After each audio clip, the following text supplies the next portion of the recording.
Let's say it all together. Sudoku. Sudoku. Sudoku. Sudoku. Sudoku. Sudoku. Sada gogu dago. Wow. Dosokada.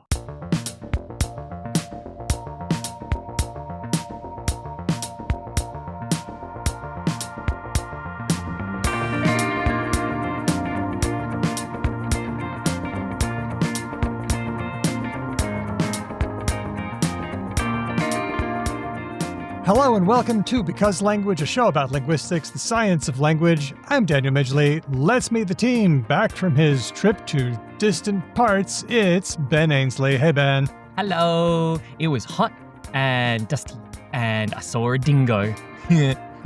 Wow. Nice. Ben. Yes. I'm going to generate a Shakespearean insult for you from the Shakespeare insult generator. Link in the show notes. Ready? Nice. My loins are girded. Thou puking half-faced giglet. That's you. Interesting. Do we think puke was of the era? Oh, yes. Mewling and puking in their nurse's arms, man for all seasons. Fascinating. I thought I fully associated puke with like Valley Girl 80s, like surfer lingo. That whole thing was puke for me. Yeah, I'm going to puke. Well, it's gotten a new life, but it certainly is Shakespearean. And the word giglet appears in Cymbeline. It is a whore-like person or someone who's fickle or giddy. Related to giggle. Not sure. Perhaps the whores giggle? Oh, I don't like even saying that word. Perhaps the sex workers giggle? I'm not sure. Now that I've insulted you in a very untimely fashion, it's linguist and researcher Hedvig Krigard. Hi, Hedvig. Hi. I'm excited now. What am I going to get? Thou lumpish, rump-faced wayface. I feel like face twice is not very good. it's not very I have good. notes. Sorry, what's way face? So I know what whey is. That's like the thing that's involved in dairy production. Yes, I imagine that it means you're very well fed. And I should also point out that rump-faced doesn't appear in Shakespeare. It's rump-fed. That's in Macbeth. You've been fed on rump, which is the nicest meat. And so you're probably well fed, pretty healthy looking. But hang on, why would that be an insult? Well, because people think that being fat is bad. Because you're coddled. You've been pampered. Oh, you're spoiled. Gotcha. You've had born with a silver spoon, etc., etc. Okay. Nice. And an insult for me. Ben, would you read this one? Go ahead, hit me. Oh, wow. This is another thing that I thought was a lot newer than it was. Thou saucy beef-witted bugbear. Oh, fie upon thee, sir. Fie. Saucy's interesting, isn't it? I mean, Is this yeah. still the same thing? I'm seeing so much here that I thought is contemporary. Saucy is just like, whoo, like that seems very modern. And bugbear from D&D, I had no idea it went back this far. Not to get all like evolutionary linguistics, but like it's just a couple hundred years ago. Like, Bugbear appears for the first time in 1552. There we go. So that's definitely Shakespearean. And I will say also saucy. This is where we get sassy.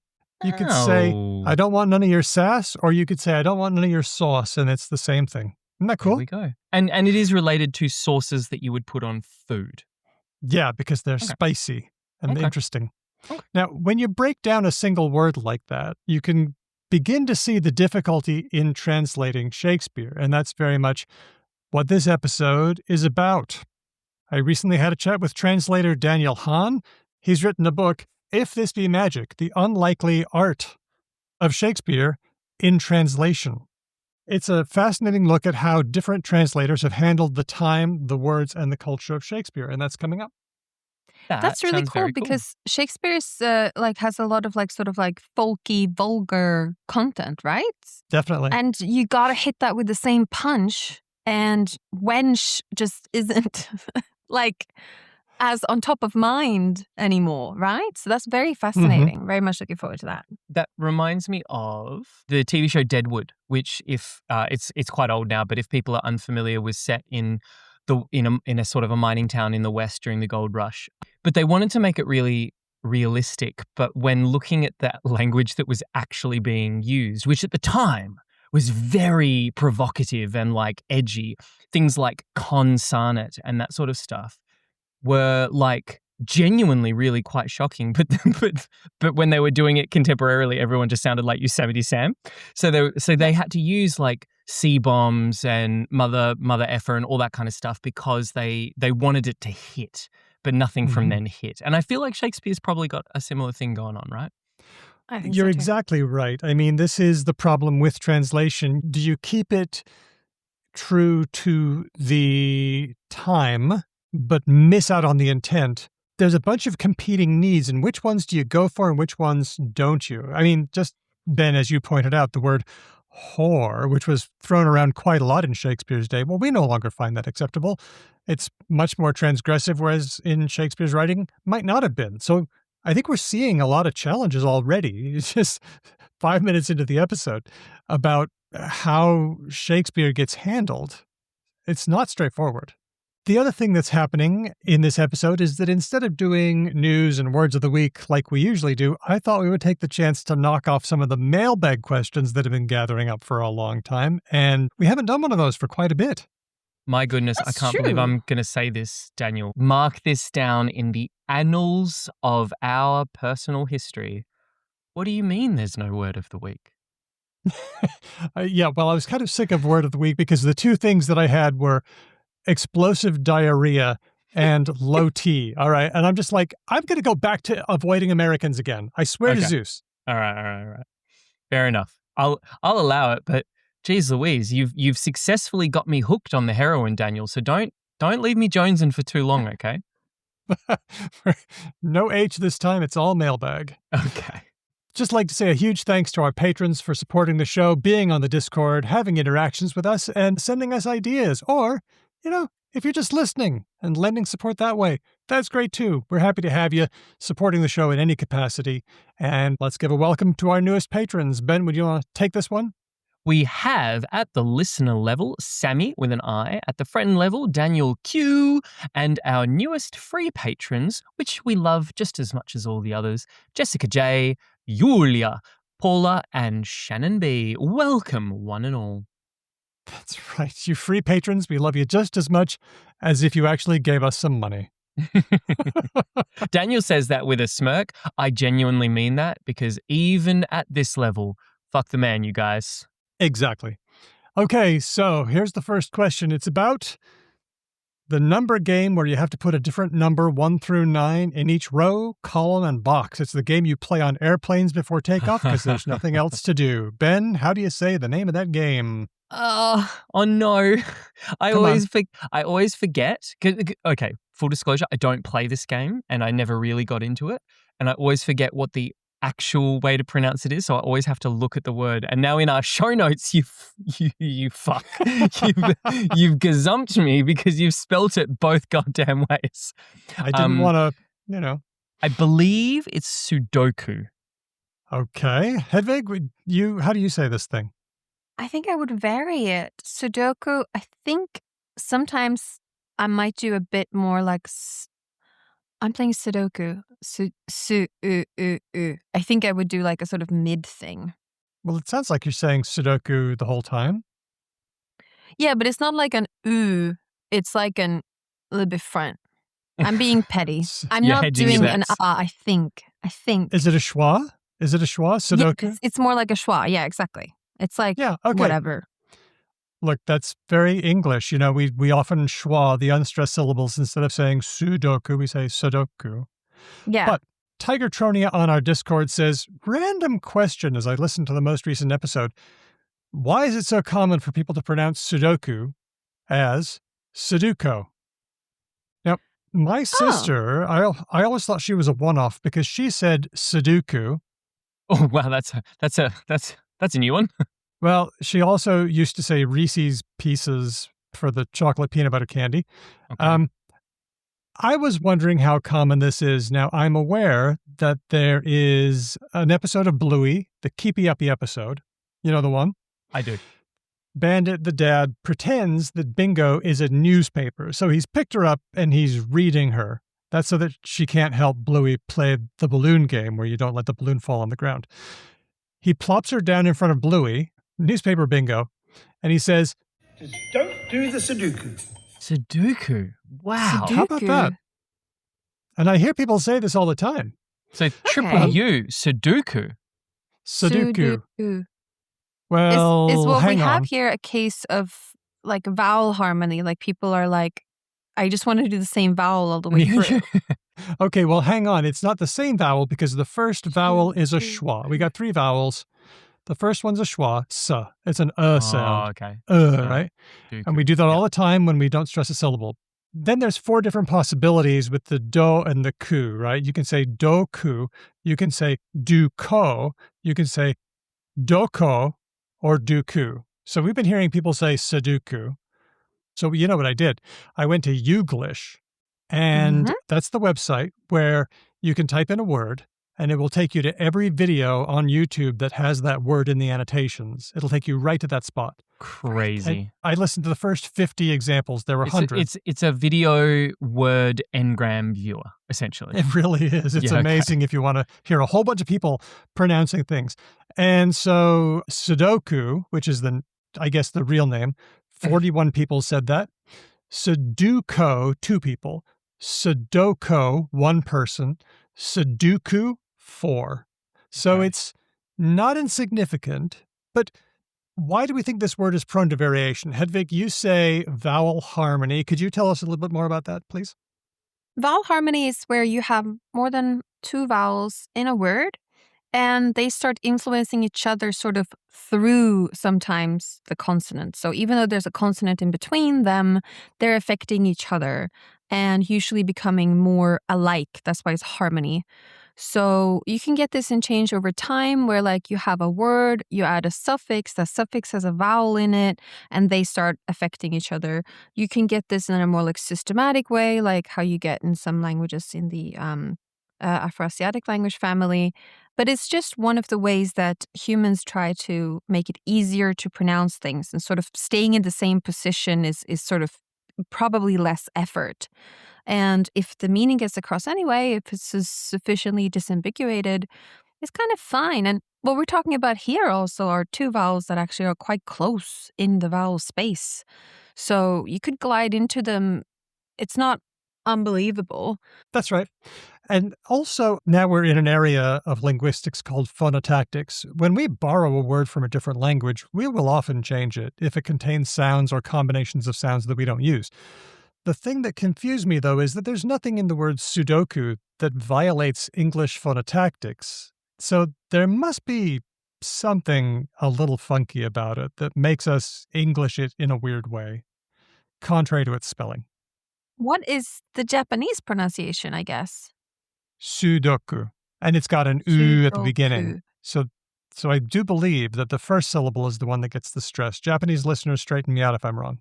I'm wondering is there any relation here, or is there any potential for regionalization of how different kinds of English have gone with this word, in the sense that I don't know why I often think about this, but I often sit and think about like, why do Australians and Americans say different brand names in different ways? Like why is it Nissan or Nissan, Porsche or Porsche?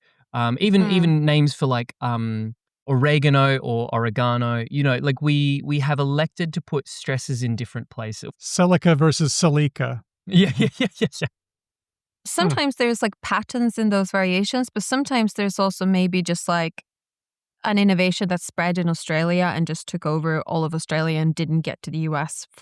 It's just network effects, like nothing to do really about like Australian English itself. But you could imagine that different pronunciations of Sudoku, now I'm getting all... Yeah. Sudoku, yeah. Yeah. Semantic satiation has taken place. But it's 3 syllables, and if you get a s, d, and k in there, and you have a mid or a back vowel, I think everyone's going to understand you. Probably. Well, Right? I decided to take a look at other words in English because I thought that maybe there was a pattern. So see if you can spot it. These are 3-syllable words that are consonant, consonant, not E, but some other vowel. Here we go. Potato. Now, that's not a problem. Nobody says patutu. You know, nobody changes Daniel. No, but famously there is Potato. a song about this. Yeah, and it's wrong because nobody says potato. Nobody says potato. You can have tomato, but nobody says potato. I'm calling the whole thing off. Yeah. Okay. Zing. I know that in Swedish you can say potat, which is similar to potato. Interesting. Here's some more. Oh. Cabana or cabana, bikini, canola, casino, libido. They're all borrowings. They are. You'll notice that the first syllable is always a schwa, casino. And then the other two, I mean, they don't merge. Nobody says casoni. But that's because those vowels are pretty different from each other. You know, libido, or they're just the same, like pajama or piñata. Or bikini.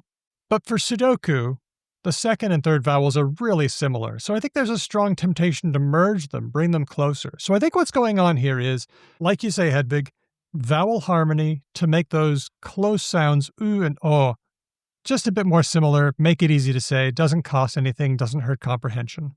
And people are just picking differently which one is taking over the other. That's right. For reasons I don't know. Thanks, Tigertronia, for that question. Next one. This is from Hannah via email. I am curious to hear what Hedvig says about ingressive speech, as it pops up mainly in Scandinavian countries, though also in Ireland. Now, I'm going to play a video for you here. Okay. When it's a shell. A bird ate it. It's only a shell. You have a lot of apartments. Oh, yes. Yeah. Clouds. Very strong northern lights. Uh-huh. Yeah. Most in Tromsø, but in Norway, in Harstad also. Did you hear those examples of ingressive, just a sharp intake of breath? What was going on there? Yeah. So ingressive is when you, so normally when you speak, you use air from your lungs to push air out of your speech apparatus, and you shape the different jiggly bits differently to make different sounds. And you have a little closure mechanism, a glottis that like can push things, stop things, and vibrate. And that's how you get voicing and singing and all these things. And when you sing, you also do extra weird stuff. But normally, yeah, it's air from the lungs getting out into the surrounding world. Ingressives are when you are using the opposite effect. You're breathing in and you're using the apparatus backwards, which is kind of quite different. And I don't know why people do it. I also don't think it's as unique as people think it is. I think it actually happens probably in lots of places. You probably even know people that might say like, yeah, or just, you know, you're in a hurry. Maybe you're very busy or something. You might do it. I don't know why people do it. I guess it saves. It's possible, and it's just one of the things that we can do, so we do it sometimes. Yeah. You can't do it for very long, you'll notice quickly. Like, Ben, try and say, like, think of a long thing, or go to a random webpage and find something that you can read out loud. I already know how this works because I tried to learn how to whistle inwards, and I noticed that there is like considerably less ability going in than coming out. But Why okay, would that here. be? How strange. Oh, I found a Swedish newspaper I can read. Oh, there you go. Let's see how far I get, and then let's see how far you get. Oh, okay. Hold on. You go, and I'll pull up something. That's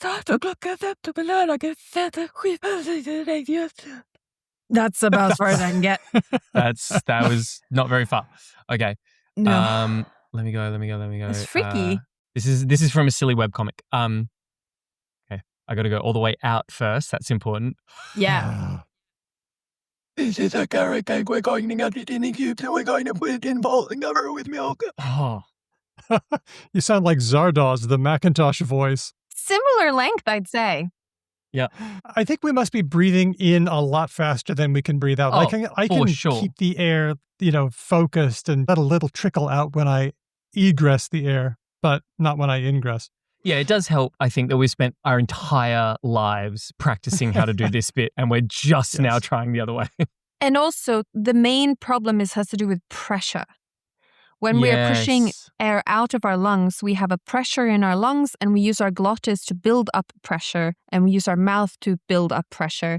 Whereas when we're breathing it in, we're just relying on the airflow creating enough friction to get things happening. We can't. But it's like that makes suction, sense. right? We're using a suction pump when we're breathing in, essentially. Yeah.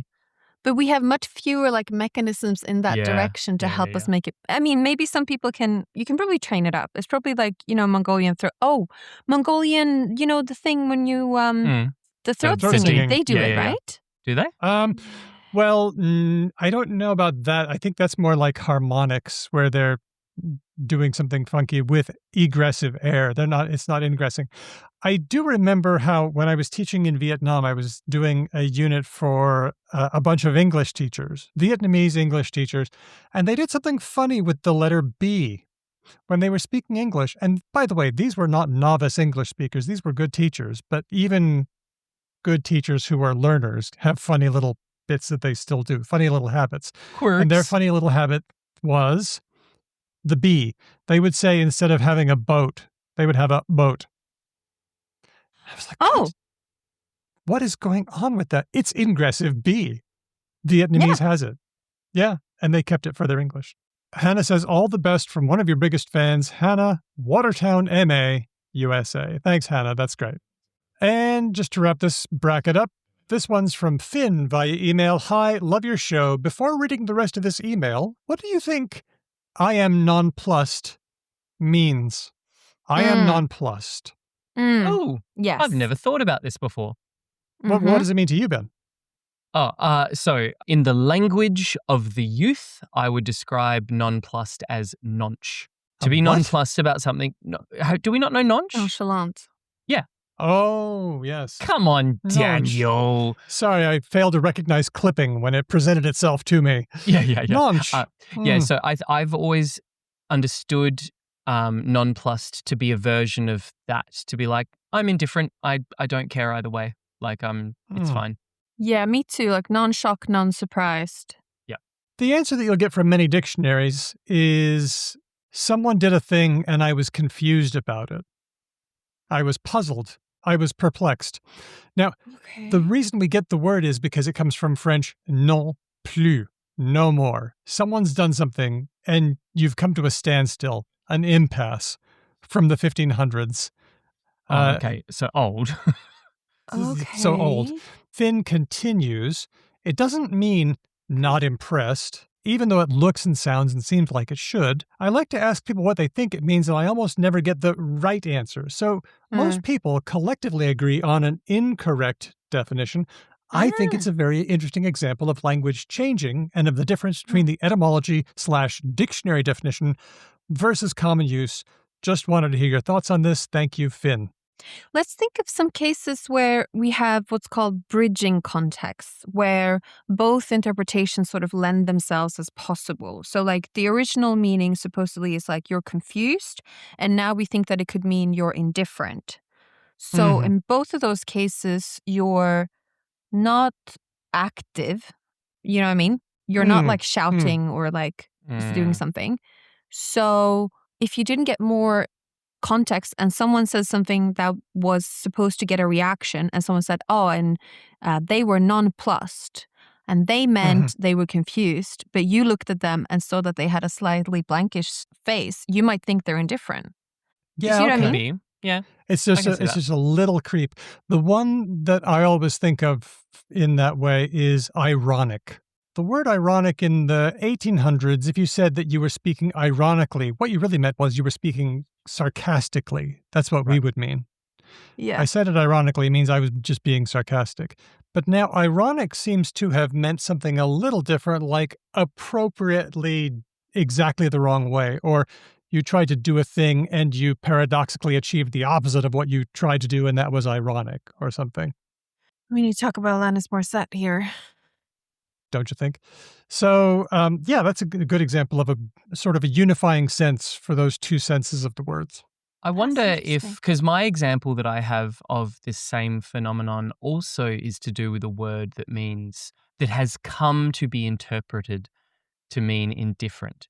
So my example here is ambivalence. So what do you think ambivalent means? Like if you say you're ambivalent, Hedvig, what do you mean? Well, that I'm not sure which option to pick. Like, do you want to have pasta or hamburgers? And I say, I'm ambivalent. I don't know which one I should choose. Okay, Daniel? Oh, you probably know the right answer here. No, I don't. But the way I feel about ambivalent is like, well, I feel one way about it, but I also kind of feel the other way about it. Not that I'm trying to choose between two things, but that I'm feeling two different ways about one thing. So Daniel's interpretation is the dictionarily correct thing. It literally just means to hold Oh. two competing emotions within you simultaneously. But in my case, I am holding Ambivalent. two opinions. So like I have both. I want pizza and I don't want pizza because I want So hamburger. you both kind of landed in the right zone. Lots and lots and lots of people just interpret ambivalence to be indifference, though.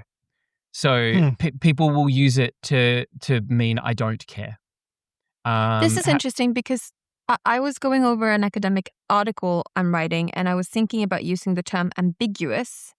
And I realized that's not actually what I want, because ambiguous to me would mean that a word had two meanings and it's unclear for the receiver which meaning it is intended.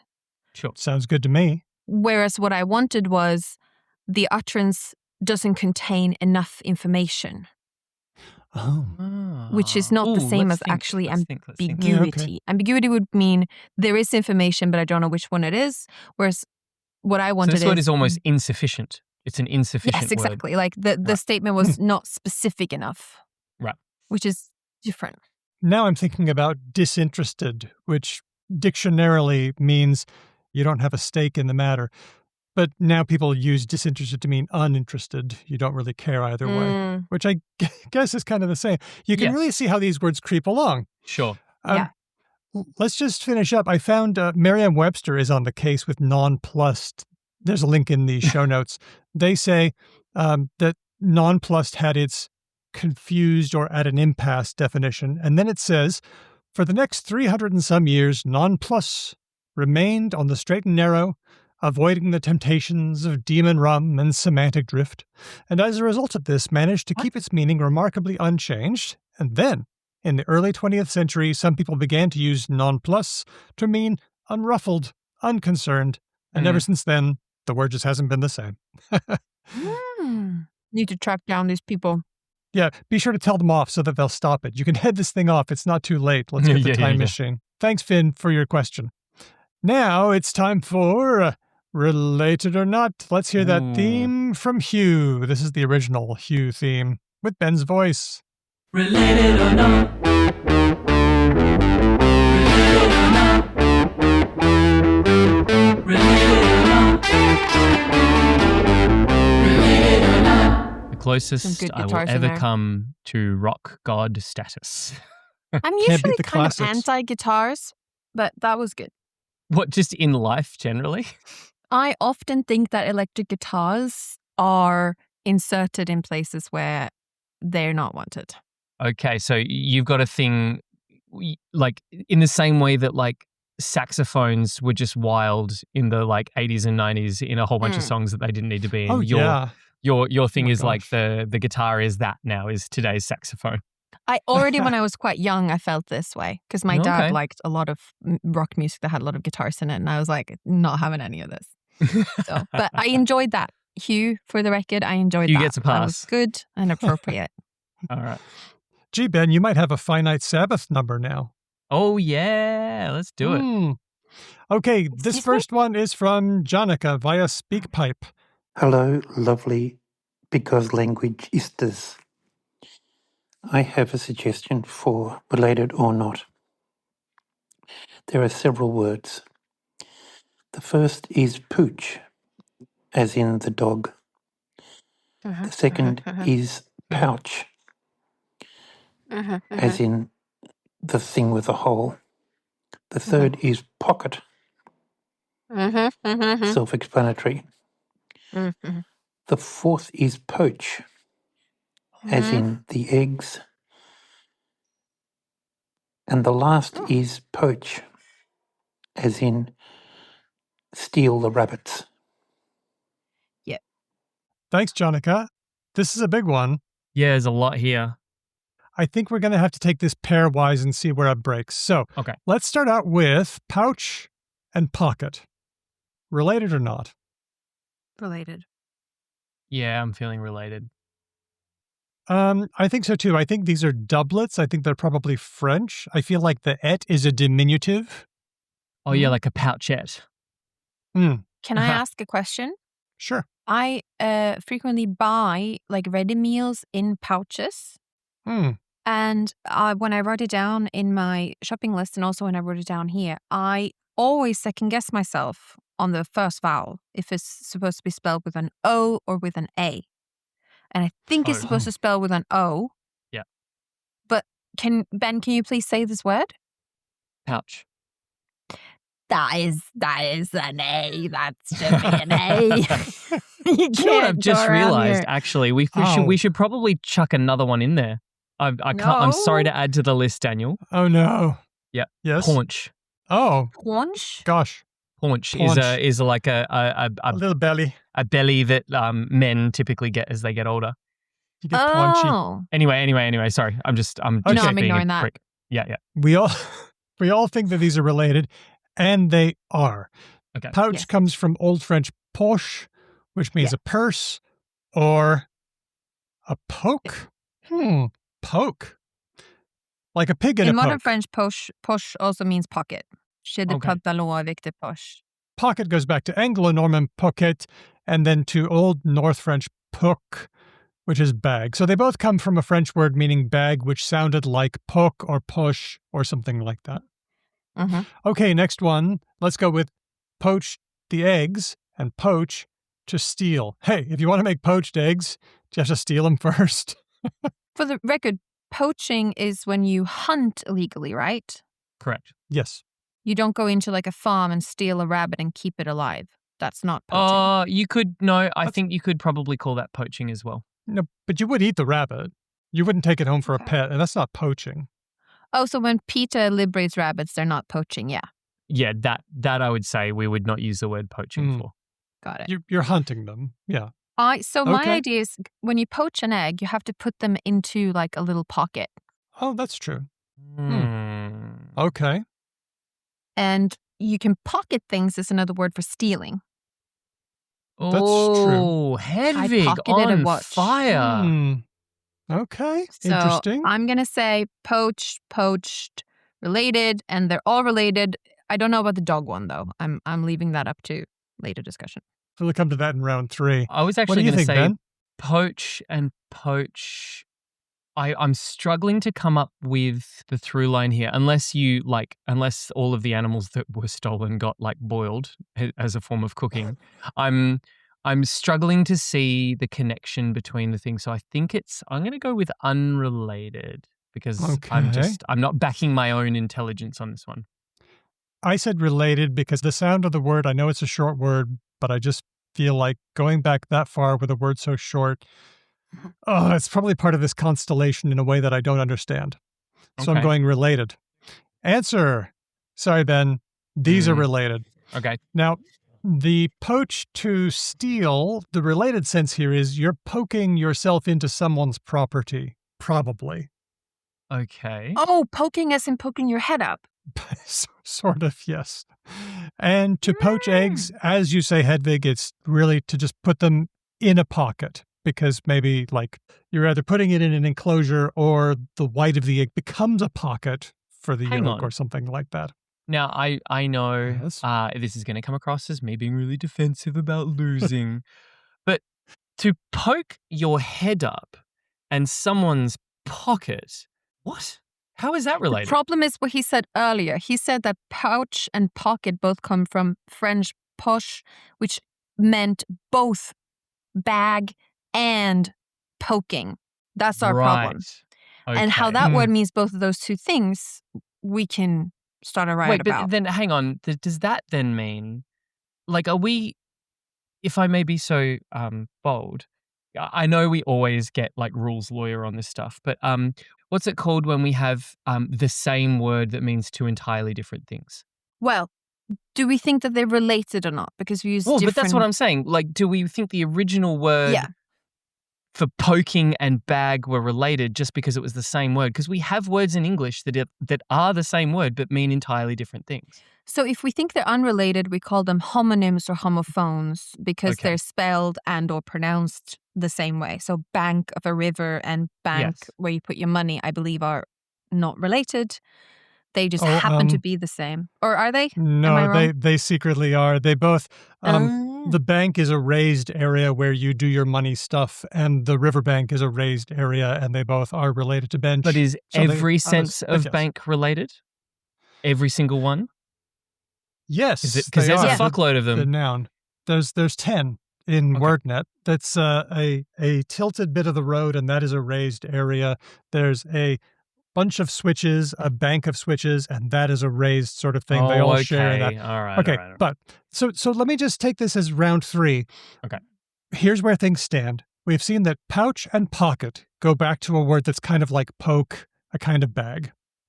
And poach, the eggs and the stealing, go somehow back to poke, to jab, or to Okay. thrust or insert. Are they the same poke, the bag form, and the jabbing or prodding form? Do you think they're the same? This is the problem because what I was thinking when you pocket something, like you're when you're reaching for something into a bag, you're sticking your hand in.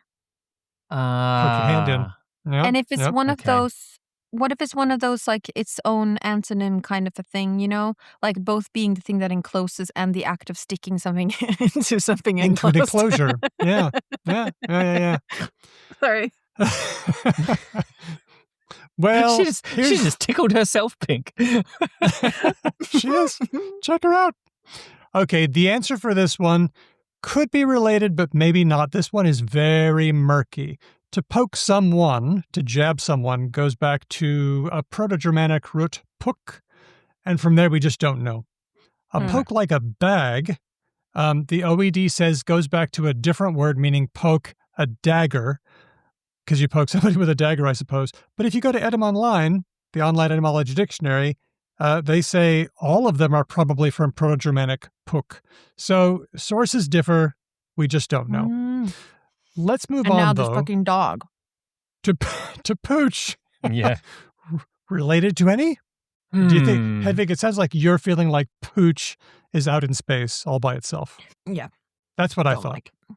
Yeah. Ben? Well, I mean, Okay. at this point, I just need to steer into the skid, and I need to be the one, the discordant voice in this little thing, and God damn it, I'll be wrong again.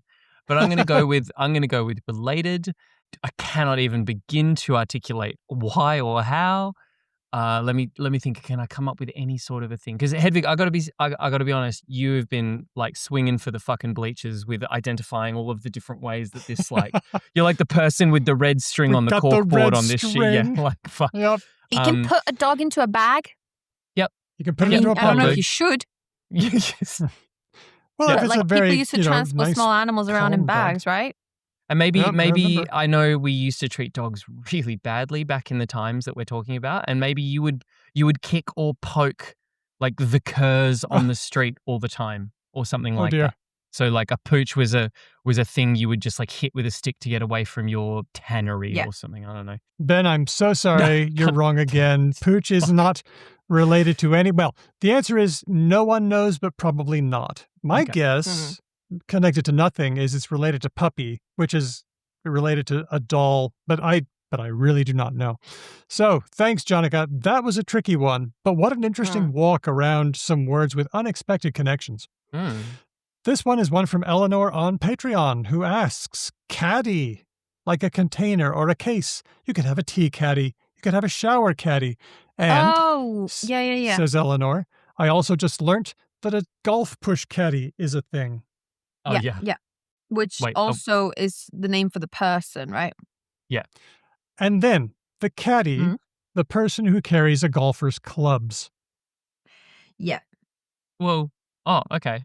This seems like it's going to be a very short one. Related. That's just a case of like A something thing is that carries next to things. something, and we. It's the carrying is the related sense. The only other sense of caddy that I know is the American slang for Cadillacs. And I'm maybe Cadillac sponsored a golf tournament once and they all and they call them caddy. That's the only possible funky little thing I could come up with. They do drive around in little cars. No, I'm thinking I'm thinking Cadillac's this is not related, surely. Yeah, I don't think that I'm pulling a very long bow on that one. I think this is fully related. It's a thing that carries a thing. I think it's totally related. I can't see how it's not. Yeah. Hedvig? I think they're just next to each other. They don't even need to both be carrying things. They're just the caddy person is carrying the caddy bag, and therefore We call it the caddy. It just jumps. Simple metaphorical extension. And Daniel, this is your fault for bringing this up. There is nothing in this world I hate more than golf. So it behooves me to acknowledge that golf, second only possibly to sailing in terms of a sport, is the most ridiculous, elite, snooty, and up yourself possible enterprise a person can play. So of course, the people who are hiring human beings to carry their shit because they're lazy fat fucks who don't know what to do about themselves would call it the name of the thing the little human is dragging around. We all do that. Like they're not That's even there.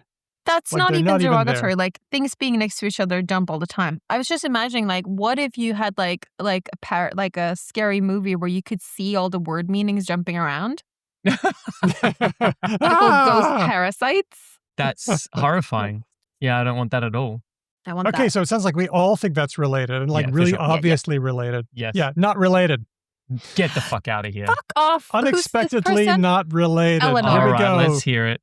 The shower caddy, the thing that carries things, comes from Malay. Kati, a unit of weight equal to a measure of tea. The meaning jumped to the container. It was sometimes spelled catty, C-A-T-T-Y.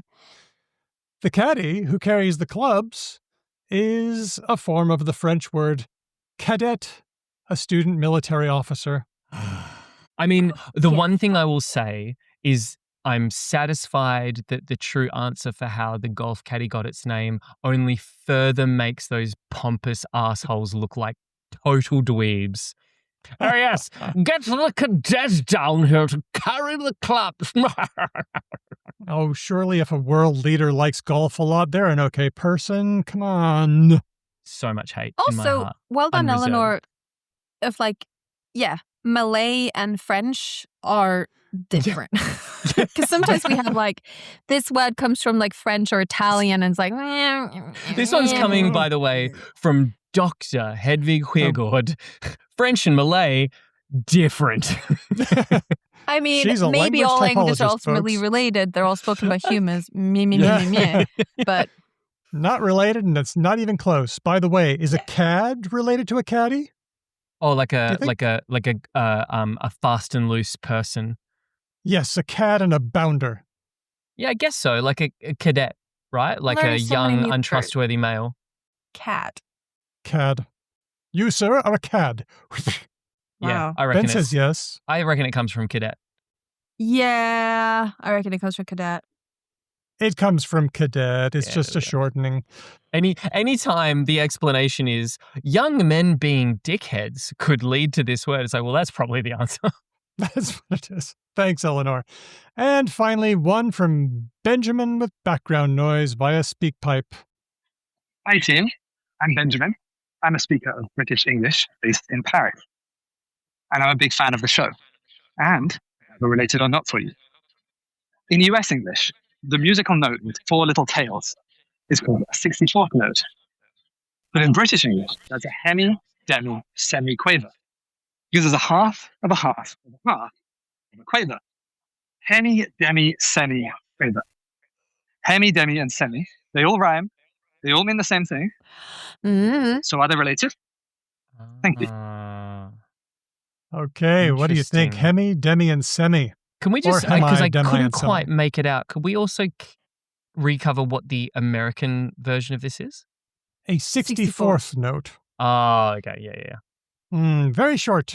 Very short. Yeah, Hard I'm to play, guessing hard this to is a sing. real like metal jazz sort of application. There are classical works where you got to just run that thing. I learned a In new voice. word with demi the other day. Demigirl. Ooh, Demigirl?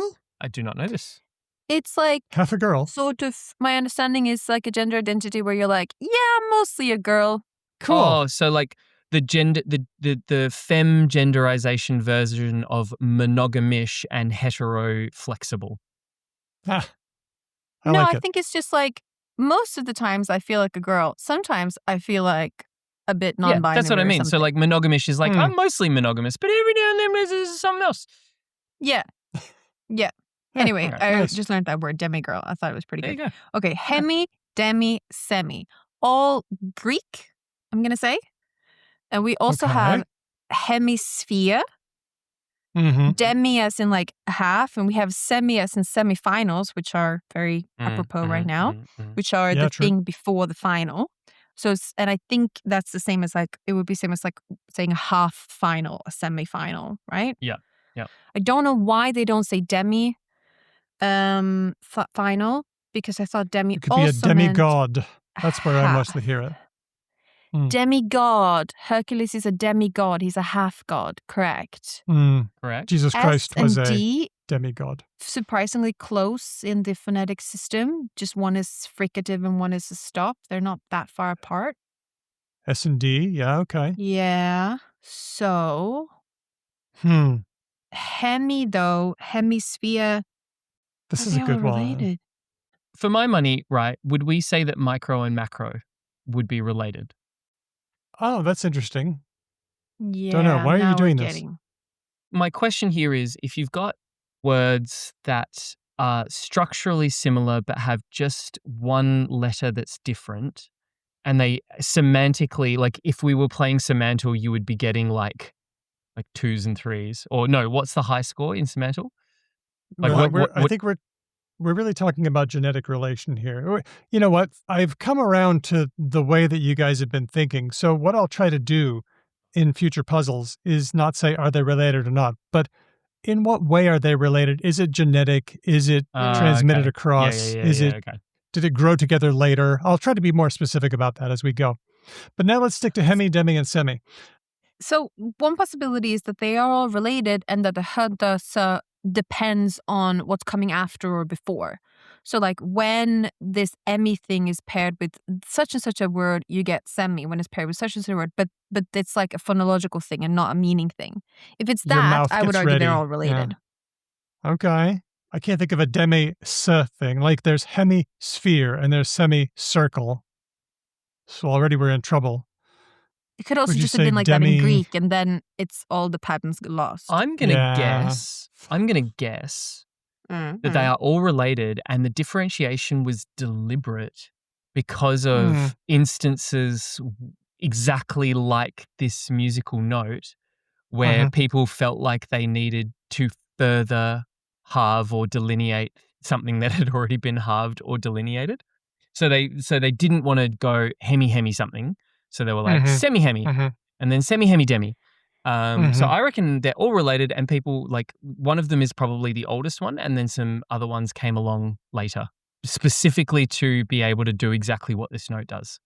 I think hemi and semi are related. We have seen how H in Greek turned to S in English, or Latin, like hepta and septa, meaning 7, or herpetology is the thing when you study serpents. So I think H and S is very plausible. I just think that demi is its own thing. I think it's probably related to dua, 2, because when you split something in 2, that's half.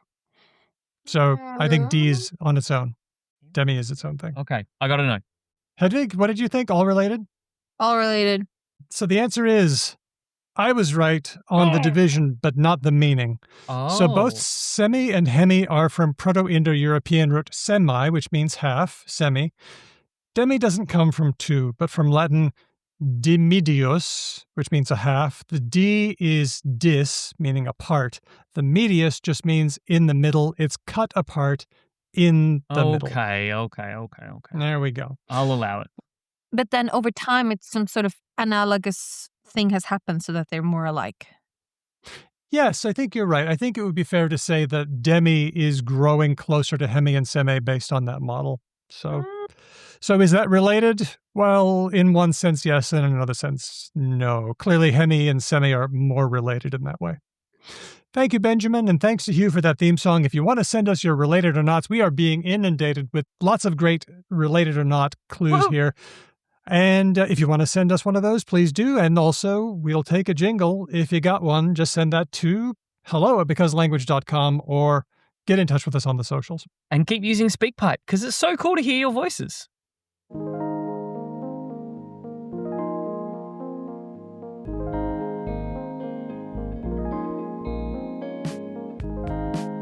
We're here with Daniel Hahn.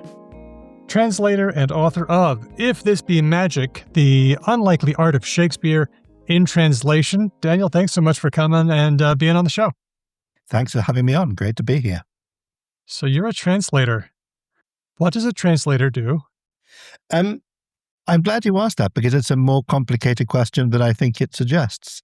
The short answer is I translate things between languages, but the slightly longer answer is I try to translate every aspect of the things that I'm translating between languages. So I think it's easy to assume maybe that translation is about meaning, or at least is only about meaning. You figure out what something means in language X, and then you figure out how to say it in language Y.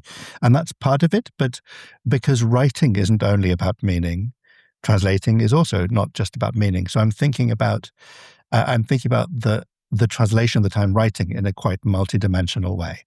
So I'm trying to figure out how to keep change everything, because, all the words are going. The way I think of it is, when I'm translating a novel, I'm trying to produce a book that is exactly the same, except for all the words. But other than the words, all of which I'm changing, every other part of the thing I would like to preserve somehow. That's amazing. Keep everything the same except every single word. Well, maybe not every single word. Pretty much, though. That's the idea, right? So I'm starting with 60,000 words in Portuguese, and I'm making something which is 58 or 62,000 words in English. All of the words will be different, except the character names usually, but not always. Yeah. But it has to be the same, not just in the general plot, but in the feel and in the register and in the rhythm and the pace of it and the way the characters sound different from each other. All those things that make up writing, make up translation, which is a kind of writing. But of course, you can't keep everything the same because language being what it is, everything has shades of meaning and differences in culture. So I guess you've got to keep everything the same as long as that is relevant. You've got to keep relevant things the same. You've got to keep relevant things the same. And it means that you're often making a determination. You're often going I could preserve this double meaning, but if I keep the double meaning, I end up losing something else. So it's often about making choices and deciding what to prioritize. But it's also about taking advantage of the things that your language will allow, the language you're translating into will allow. So it's not just thinking, well, unfortunately, I have to lose a little bit here because English won't do all 17 things that this word in French does. But it's also going, well, actually, what does my language allow me to do? Where can I take opportunities just like the original language did as well? So yes, it's about making choices and in one sense compromises, but it's also about taking opportunities, which I think is part of the fun. Do you mind if I ask, which languages do you have command over when you're translating? So I translate mostly from Portuguese and Spanish. I do a bit from French also. I have little snippets of other things, but those are the ones I don't speak particularly well, but I read very comfortably and with sort of nuance, English is the only language I can write well, I hope. And so I translate in one direction. I translate from languages that I can read into a language I can write. I want to focus on Spanish because it's the one language that I also know very well out of those, although I have some command over French. What does Spanish let you do that English doesn't? What's it good for? Spanish has, for example, the fact that Spanish is a gendered language. And so it means that every noun is going to have a gender and every adjective is going to have a gender if it agrees with a noun. That conveys information that in English we don't always convey. Spanish can use verbs without pronouns, which we cannot do in English. So if you're trying to create ambiguity, I translated a novel a few years ago, a Chilean novel, which begins with a line of dialogue that is, in Spanish, it's no ha comido, which either means she hasn't eaten or he hasn't eaten. And in Spanish, the ambiguity is deliberate. In English, it's very hard to create a phrase that keeps that thing open. Spanish has at least 2 different ways of saying you, the pronoun you, which we don't in modern English. Shakespeare did 400 years ago. That's true. He could say thou and you, and we just say you, whether it's one person or many, formal or informal. And so Spanish can make those kind of determinations. And one of the things that was fun about working on this book I've just done about Shakespeare translations was thinking about what are the particularities of individual languages, so Spanish as you asked, but also then becoming aware of, alongside that, what are the things that make English different, which I think we kind of don't notice in the same way that Spanish speakers probably don't think about, oh my God, how great that we have 2 different verbs for to be in Spanish, which we don't in English. Spanish differentiates between ser and estar, one being kind of essential and one being transient or circumstantial, Yes. But you kind of don't notice that, I think, in whichever language you happen to swim in normally yourself. I love a couple of verbs in Spanish that we just don't seem to have. You have to circumlocute your way around them in English, but one of them is estrenar, to wear something for the first time. And the other one of our patrons on Discord pointed out that there's a verb in Spanish, calzar, to wear shoes. I just love that there's a verb for to wear shoes specifically. And it's a verb to wear shoes, which still requires you to say shoes. It's just the verb. It's just to wear, because you calza zapatos. You still have to calza something. So it means to wear in the sense of shoes. Yes. It doesn't mean the whole of to wear shoes, but they differentiate between the wearing of different things, just as they differentiate between different kinds of being and so on. By the way, how did you solve that problem of no ha comido? Look, I'm just trying to guess what I would do, and I would say something like, hasn't eaten. I mean, you can go with they haven't eaten, but... You can, which and increasingly today, I think people would notice that. You could do what you suggest. You could start with, you could basically drop the pronoun and make it more informal. I think if I remember rightly, because we kind of come into the middle of a bit of dialogue anyway, I think I just dropped the first line entirely and began with the second line, which was something like, what do you mean, hasn't eaten anything? And actually, which brings you in, 1.5 seconds later in the scene, but preserves the thing which is important. There are at least 2 characters about whom that sentence could be relevant. That's cool. One of the characters in the novel does kind of care work with elderly people, so she visits them in their homes and looks after them. And there are 2 different people about whom she could be saying, they haven't eaten, she hasn't eaten, he hasn't eaten. But in that case, I'm not thinking like, what do the words mean and just translate them. I'm thinking, what is the moment, right? What is happening in this conversation?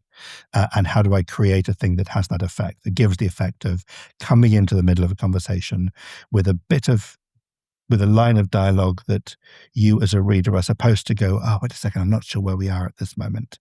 That uncertainty is deliberate, and therefore you try to maintain that. And that means that you have to not only understand, I think this is going to be relevant for our discussion of Shakespeare, you have to not only understand English and Spanish, but you've got to understand the source material. You've got to understand the novel that you're translating. I mean, really deeply. Yeah, absolutely. You have to have a sense of what are the sorts of things that matter to the writer. In the case of that particular novel, it's a book called Never Did the Fire by a Chilean writer called Diamela Eltit, and she plays with ambiguity all the time. She's very interested in this, and ambiguity, which is I think the hardest thing to translate, is a thing that I had to be aware of. It wasn't just that she's being careless. It's not that she didn't notice and is just being kind of carelessly imprecise. It's a feature of this novel. It's a feature of what she's interested about these characters' lives. And therefore, it is not a trivial thing. It's not just a cosmetic thing. It's a thing that is essential to a reader's experience of the novel. It's about what the reader gets from it.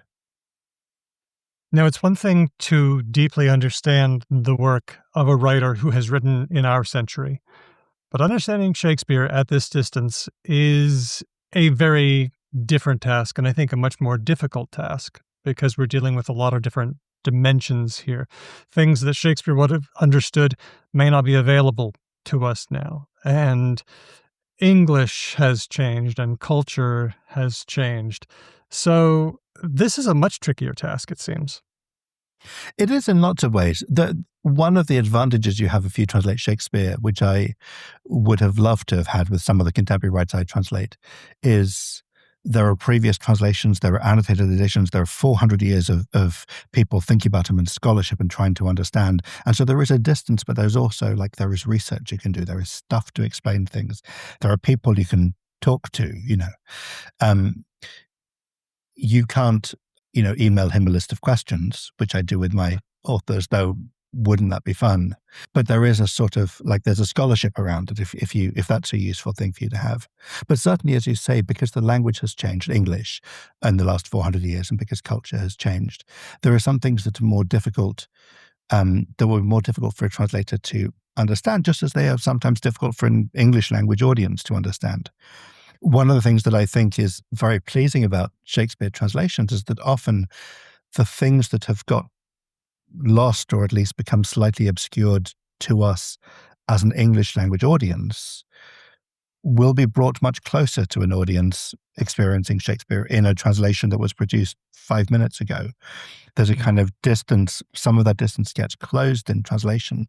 And so there's a closeness to Shakespeare that I say slightly flippantly in the book that we English speakers are the only people who are kind of stuck with 400-year-old Shakespeare. And I don't exactly mean that, but I kind of do. There's something about that distance that requires that we do work a little bit harder. I mean, the rewards are great, but we do have to work a little bit harder to enjoy and understand, or at least to understand, let's say, Shakespeare in English.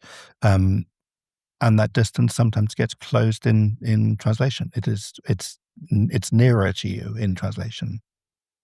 Well, maybe now is the right time to talk about translating Shakespeare into contemporary English, because there was a time back in the days when our show was called Talk the Talk that we followed the efforts of the Oregon Shakespeare Festival. They commissioned an update of all 39 plays, and they had playwrights do it. They didn't have linguists or scholars doing it. And we had the chance to interview some of the playwrights and ask them the choices that they made. But it was interesting because the brief that they received was just change the language, don't set it in fascist Italy or something like that. But a lot of playwrights really did go with it. And the response was interesting. A lot of people felt like it was dumbing down Shakespeare, or they called it Hamlet for dummies, which I guess is not a surprising reaction because many people feel kind of that way about Shakespeare. What's your feeling about that?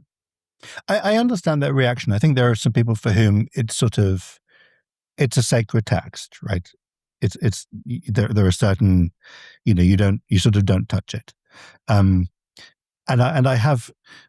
I've had interesting conversations with people who translated Shakespeare into other languages. I mentioned to one translator a production I'd seen of the Henry IV plays in which literally 5 or 6 words had been changed in ways that I thought were well done. And this translator said to me that his response was just, "Oh God," which I thought was interesting, given that he'd changed all the words. I would find it difficult to change a few words while simultaneously be very comfortable with the idea of replacing all of them and replacing every word with Tamil words or Polish words or whatever it is. So I don't have a sort of principle argument against translating into modern English. I think the Oregon series was an interesting one. I read a couple of them, the Play On series. And I read deliberately that, I won't say which plays they were, but I'll tell you that I read the play that I knew best and the play that I knew least well. And the play that I knew least well, I thought the version worked very well. And the play that I knew best, I thought didn't well, which is inevitable because I was comparing it, because it was always going to be something compared to what Shakespeare was doing. And Shakespeare, it will not surprise you to know, I think is quite good. But what I did when I was working on the book, look at quite a lot of sort of modern rewritings of Shakespeare plays in English, some of which were explicitly sort of for dummies, some of which are said, these are things that are designed to be easy. And I was slightly disappointed I find it hard even to think about those as translations in one sense. They're useful. Shakespeare made easy is useful. If the thing that you want is the meaning of the words, right? If you are satisfied with what does this line mean? Well, it means, in the barest sense, the following. Then it's useful. But I don't think that is the point of Shakespeare, and I also don't think that's the point of translation. As I said at the beginning, I want translation to capture, for something to deserve to be called a translation. My standards are very high, and I want it to be trying to do more than just replicating meaning. And so, if Shakespeare is, messing with the rhythm of a line, or doing something with the sounds of words, or whatever it might be, which is having a really particular effect, something that ignores that and just tells you what each of these words in sequence means, I think is a useful crib, maybe. And if I could see for some people the value of that. But I don't think that's what translation is. And so what I did like in one respect about the Oregon series, the ones I read at least, was that they're attempting to make something coherent, right? They're attempting to make something that works and that has the characters actually have voices. I saw a kind of South London hip hop Romeo and Juliet, which I thought was great. Because even though, yes, it was translating Shakespeare into modern English, it was translating it into a really particular modern English, and the characters had really particular voices, and it was using the resources of the languages. It was playing on words in a way that we happen to be able to now, that they happen not to be able to 400 years ago. It was treating, South London English as a coherent language and making something that is dynamic. In the same way that you would make something dynamic in Polish or Greek or whatever it might be. But it's not something that is simply going, how can I simplify? I'm kind of keen on clarifying, not simplifying, if you see the distinction. How, if you just simplify, if you just take the meaning and lose everything else, which Shakespeare is doing, then I'm not sure why we don't just read the plot summary on Wikipedia. Okay, so the sense I'm getting here is that we're trying to preserve something beyond the words, and you've mentioned characterization and the feeling of the time and the experience of going to see Shakespeare, which is its own thing. What else am I missing here? What else is there when you subtract all the words? It's like John Cage's 433, where you subtract all the music and see what's left. When you subtract all the words, what else is there that I haven't mentioned? I don't think it's quite about subtracting the words, but I think it's about not thinking only of the meaning, because the words have lots of properties, right? Every word has a certain number of syllables and a sound and things that it echoes and associations and hard consonants or soft consonants or big vowels or short vowels, And so the words are doing things that are not just what the dictionary says that they're doing. So if I can give you an example, I think it's in the book, the moment at the beginning of Hamlet, near the beginning of Hamlet, a lot of this scene has been happening in iambic pentameter. So Shakespeare sets up this regular pattern, which broadly speaking is going de-dum, de-dum, de-dum, de-dum, de-dum, de-dum, de-dum, de-dum, de-dum, de-dum. And then Hamlet sees his father's ghost, and his first line is, "Angels and ministers of grace defend us." And angels does not go de-dum, because we don't say angels and ministers of grace. Shakespeare breaks the pattern. He says angels. He hit that first syllable really hard. And so as an actor, you get a bit of a jolt saying it, and as an audience, you get a bit of a jolt hearing it. As a translator, I would want you to translate angels and ministers differently from the way you would translate, say, angelic ministers of grace, Mm. because You want angelic the ministers jolt. of grace goes de-dum, de-dum, de-dum, because the jolt is part of it. The jolt, like the meaning of those two things is the same, just as the meaning of to be or not to be, that is the question, is the same as the meaning of being or not being, this is the issue. But you would translate them differently because they have different numbers of syllables and they have different kinds of sounds. And so it's not exactly about disregarding the words, but it's about thinking of the words as being quite, because Shakespeare is like this, being quite kinetic. The fact that there is a cluster of hard syllables in the middle of a word, it's not just because that was the first word you reach for, it's because you want this word to have a particular effect when it's coming out of the mouth of an actor, and therefore an audience is responding to it.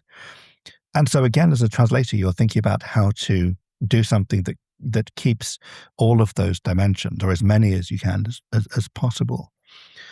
And so you are thinking about the words very much, but you're thinking about the words and what they're doing, and not only the words and what they mean. If I can give another example, there's a moment in Julius Caesar where Antony says, "Pardon me, thou bleeding piece of earth, that I am meek and gentle with these butchers." And that last word, butchers, he could have said enemies with these somethings. There are lots of words he could have put there. With our enemies, with your enemies. But butchers has this really ugly cluster of, sounds in the middle. And when you're translating, one of the things you might want to prioritize, maybe more than meaning, is giving an actor a word that they can spit at the end of that line, a word that they can really use to show contempt with.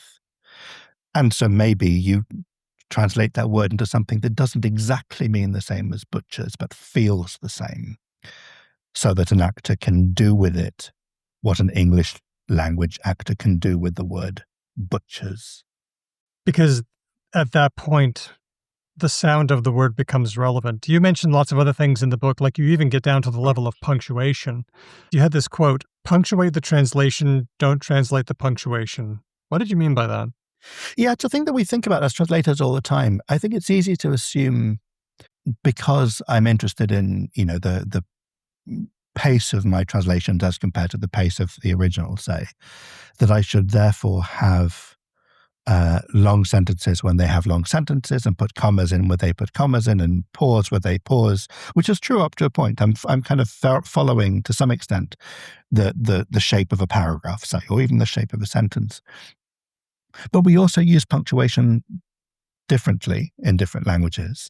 We have different rules and we have different amounts of freedom. English has certain rules about where it uses commas, say, but it also has quite a lot of freedom.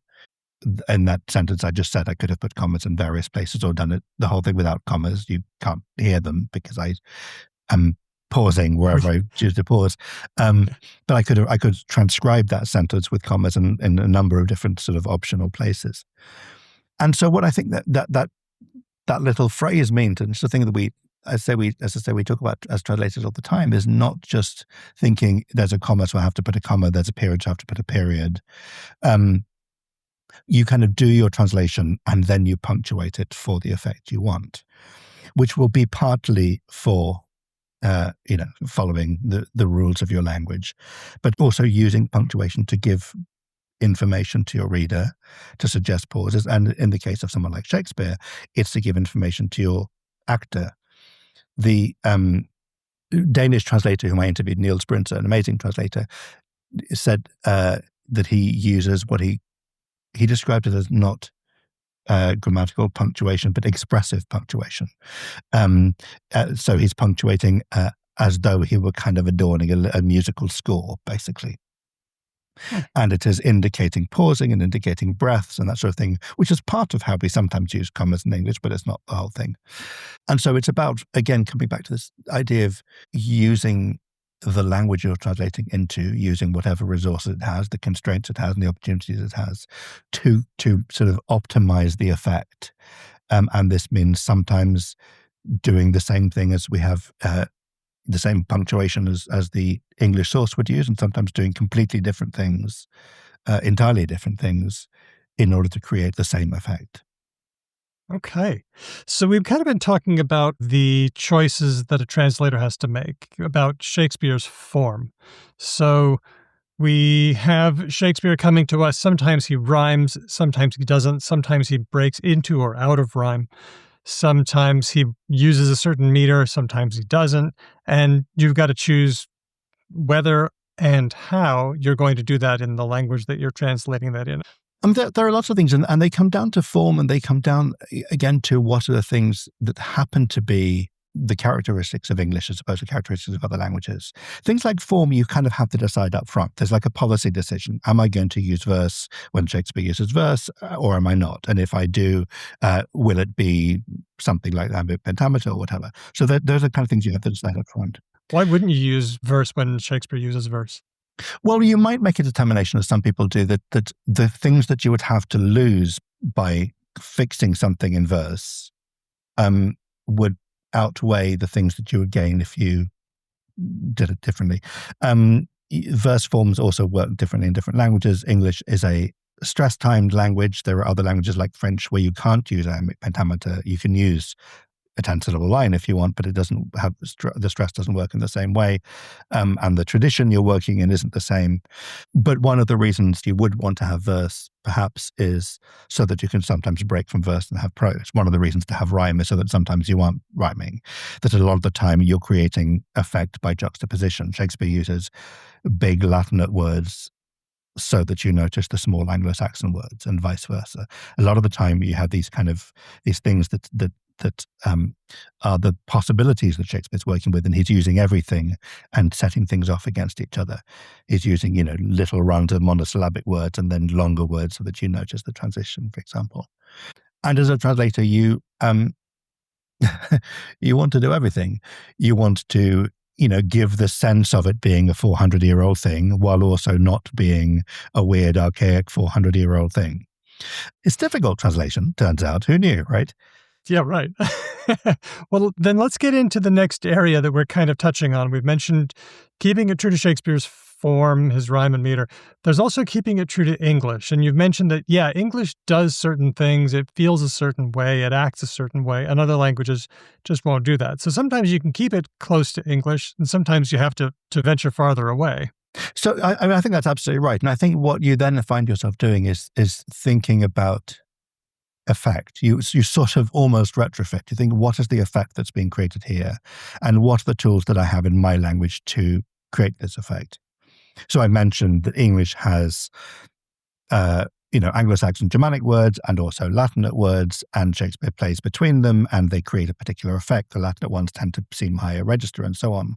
If you're translating into Turkish, which is not made up of a mix of Germanic, Anglo-Saxon, and Latinate words, you have a problem. But on the other hand, in Turkish, you do have Ottoman words, like pre-Ataturk Ottoman words, as I understand it. And so there is a way of conveying a kind of heightened, older, words that will be recognizable but not necessarily used anymore.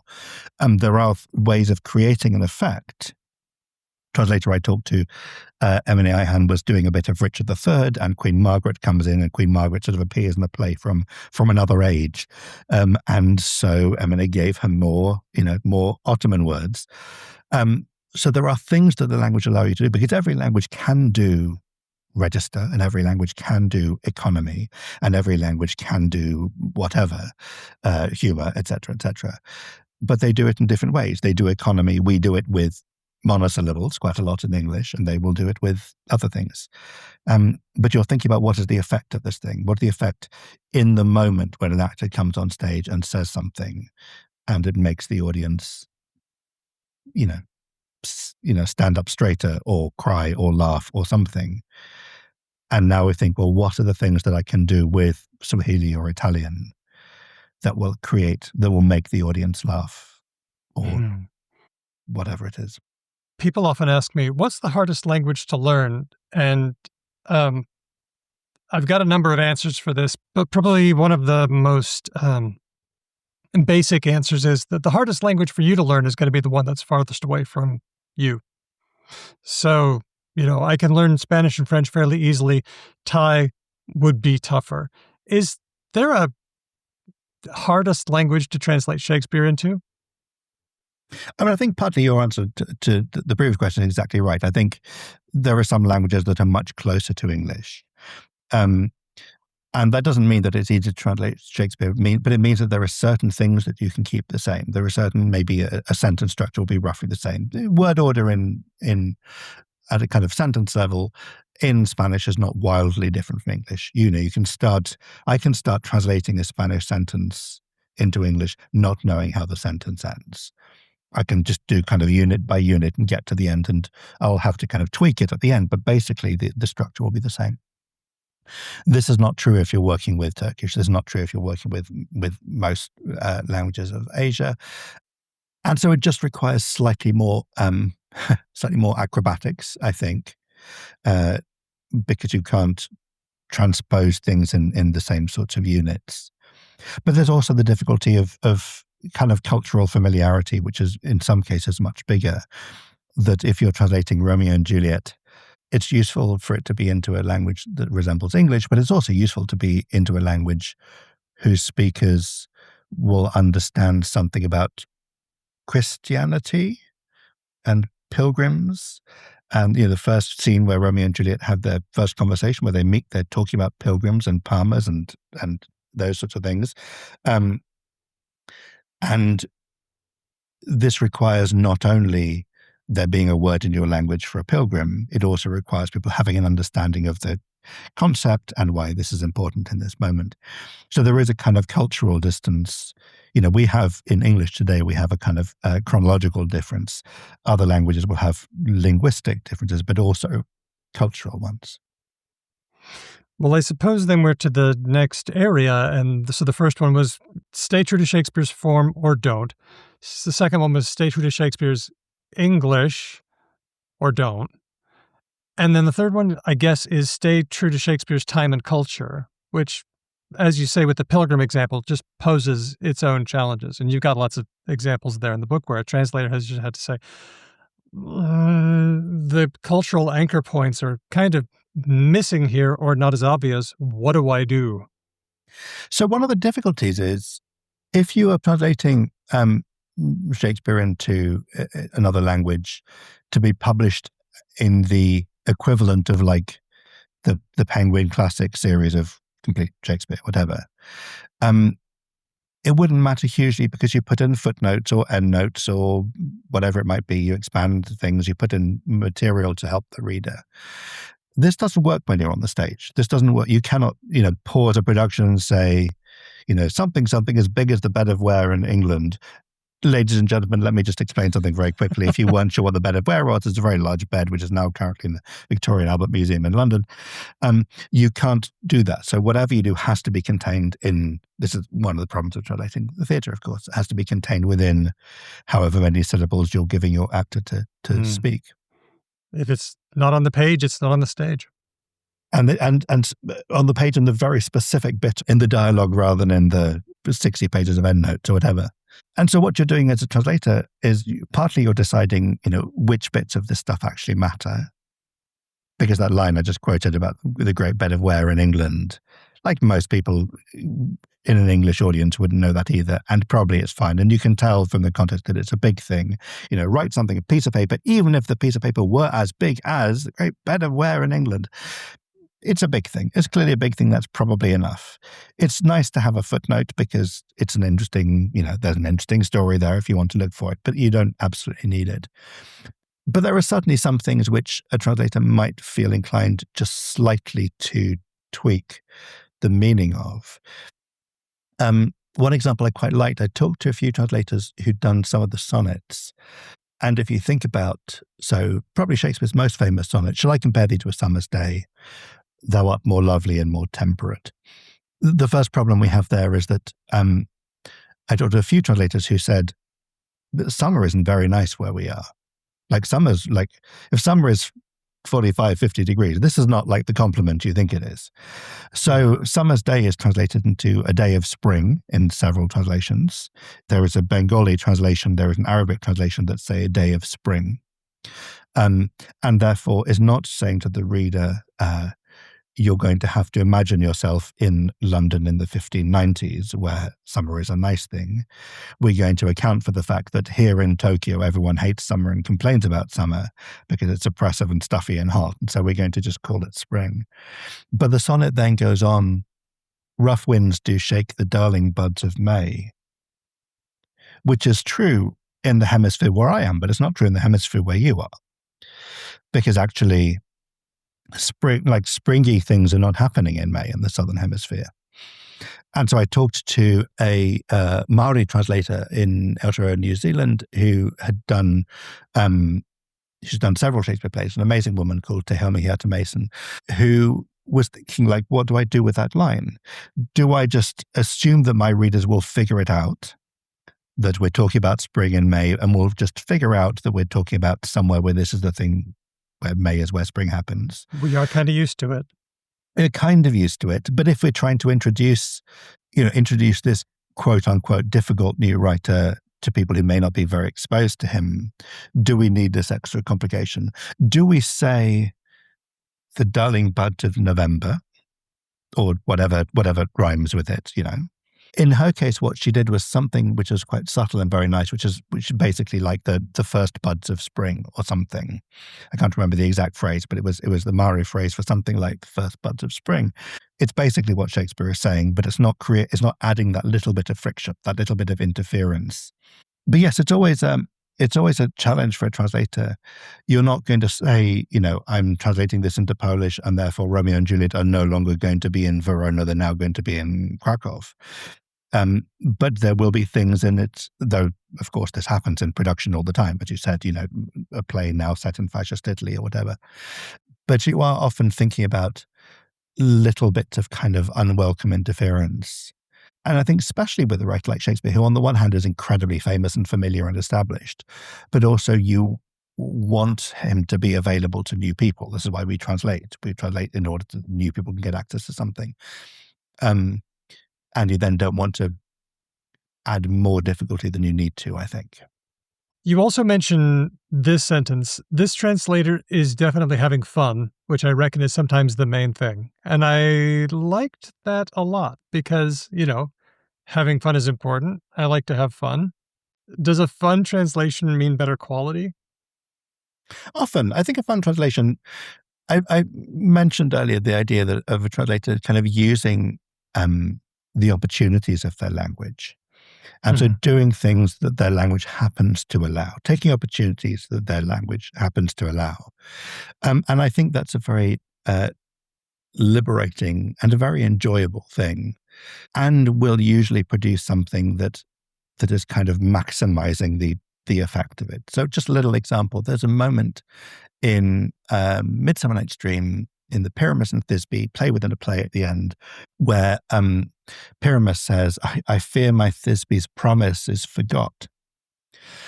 And the German translation by Frank Gunther is something like, my German is not very good, so apologies to anyone listening who knows German. The German translation is something like, Vergiss mich, Thisbe, das ist hier die Frage, which means, has Thisbe forgotten me? That is the question.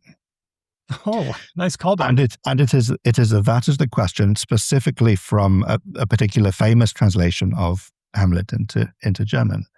And as you say, it's a callback, but Shakespeare couldn't do it because it wouldn't have been a callback in Shakespeare's day, it would have been a call forward in Shakespeare's day because he hadn't written Hamlet at this point. The German translator is doing something that Shakespeare couldn't do. Midsummer Night's Dream was written in the mid-1590s. Hamlet was written a few years later. Shakespeare didn't have this thing that he could play with. The German translator had this opportunity and obviously thought, that'd be fun. People will like that. This is a scene, this is a comic scene. It's a very silly scene. It's a scene in which everyone looks a bit foolish. It's all, it's supposed to be, we're going to maximize humor here. Why would I not take this opportunity that the translation allows me? Sure, it's not in Shakespeare. Shakespeare takes opportunities that English and 1594 happen to allow him. I was thinking about that scene, and the one line that I keep remembering is that Pyramus thinks that Thisbe has been eaten by a lion, and he says, Shakespeare has it, this lion hath here deflowered my dear. And I think it was meant to be devoured, but he uses the word deflowered, Yes. which seems to me to be a bit of an opportunity for anyone who wants to throw in a double entendre in their language. And there are lots of good examples of that in the book. Totally. And actually that example, so there are lots of places in Midnight Stream where characters also use, especially those characters, the mechanicals who do the play, use one word, but really meaning another. Using odious meaning odors, use paramour when they really mean paragon, that sort of thing. That happens quite a lot. And so it's in keeping. And so you create something that has kind of character coherence all the way through. Lion here deflowered my dear, which is no, which was that something is dame that lived, that loved, that liked, that looked with cheer. It's supposed to be, it's like really bad writing. It's supposed to be bad writing. And as a translator, you want to make something that is clearly, clunky and over-rhymed and over-alliterated and that sort of thing. I love it. It's one of my favorite things. That's it. Was it fun writing this book? Because there are definitely parts where you seem to have a fun time and play with it a lot. Oh, so much fun. It was so much fun. I got to watch Shakespeare. I got to try to understand how languages work. I got to try and understand how English works, despite having, I'm 52 years old. I've been living in English my whole life, but I haven't had to think about some of the mechanics, and I'm quite nerdy like that. Like I think a lot of readers discover they are nerdy when you have conversations about monosyllables with them. But also, maybe the most fun bit was I got to go around and talk to these amazing translators who I interviewed, 13, 14, 15 people who'd been translating Shakespeare into Swahili or Tiriamari or Adam Nadesti in Hungarian or, anyway, over and over and over. And it becomes a conversation about kind of about how language works. We're talking specifically about this Turkish translation of Macbeth, but we're really talking about how it is we deploy our language to make something happen in the person who is consuming it. And that is for someone who is a little bit nerdy about writing and language. That was a treat. All right, then. What did you learn about how English works? And you can make this about Shakespeare's English, or you can make it about English in general if you want to. I've mentioned monosyllables a few times because I love this bit. I think other people would assume, if they didn't know very much about Shakespeare, that he's probably he's using big words and it's kind of poetic and it's old language and it's difficult and, it's all going to be big 5-syllable words, And one of the things that's amazing about Shakespeare, and this is completely a factor of how English works, is that a lot of the time in moments of high drama, we get incredibly simple language which anybody who knows English would understand today, made up of very, very short words, made up of monosyllables. And the example I use in the book, one of the examples I use in the book is the moment at the end of King Lear, and King Lear comes on stage and his daughter is dead, and it is the worst thing anyone can imagine. It's an unbearable thing to watch. And he doesn't say this, massive speech with very long words and flashy, poetic Latin language, His last speech begins, "And my poor fool is hanged. No, no, no life. Why should a dog, a horse, a rat have life, and thou no breath at all? Thou'lt come no more." 30 syllables, 30 words. It's all incredibly simple. Like this is the essential thing. Why should a dog, a horse, a rat have life, and thou no breath at all? It couldn't be starker. And Shakespeare does this all the time. He does incredible things with monosyllables, but also he then sets them off against the bigger words or the Latiner words or the higher register words. And that happens to be as a result of English having, streams of vocabulary that come from lots of places, but these two in particular. But also it comes from Shakespeare using everything that English has got. And so he uses monosyllables for economy, for simplicity. If you're a translator, you have to do this in completely different ways. But I found, things that seem incredibly simple to us in English, monosyllables in English, man, God, time, war, peace, life, death, love, hand, heart, like lots of the big words that we use a lot in writing Shakespeare plays, which are not necessarily monosyllables in other languages. They usually aren't. They're usually much bigger words. Not many of those are monosyllables in Spanish, certainly. Any of them? Peace is a monosyllable, but certainly very few of them. And so you discover by looking at, what are the mechanisms that Shakespeare uses for writing, what are the tools he has, because he puts pressure on English. He makes, he uses all of the things that English will allow him to do. That also draws your attention to the things that English happens to allow, the fact that English happens to be made up of these components, which therefore are the things that Shakespeare uses to make you cry at the end of King Lear. I guess we need to talk for a second about generative AI, how machine translation, large language models, stolen data, it's changing the game. What do you see happening now, and what do you expect to happen in the future? I'm glad you mentioned the stolen data. That's relevant. Translations done out of large language models, it's better than it was a few years ago. It improved rapidly a few years ago. I think the pace of improvement, for obvious reasons, slowed, but it has improved. It's improved because it's using, my translations and the translations of my friends, and every interesting piece of writing by any novelist it can find. It's feeding on these things, obviously. I'm assuming that 1 month into publication, the book that I spent 2 years writing is in a machine somewhere being, having its organs harvested, as it were. There are things that I worry about where we are and where we're going, which are not actually to do with what generative AI can do, but much more to do with what the claims people make about it. Because I don't feel like we are yet at a point where, for something that is multi-dimensional in a way that Shakespeare is, but doesn't have to be Shakespeare, who's a kind of an extreme example. I don't feel like generative AI can produce the kind of translations I would want to put my name to, or at least it couldn't do it without the sort of detailed prompt that it could only get from someone who, frankly, could be doing the translation themselves, because they would need to know exactly what they're looking at, exactly what they're prioritizing at each moment.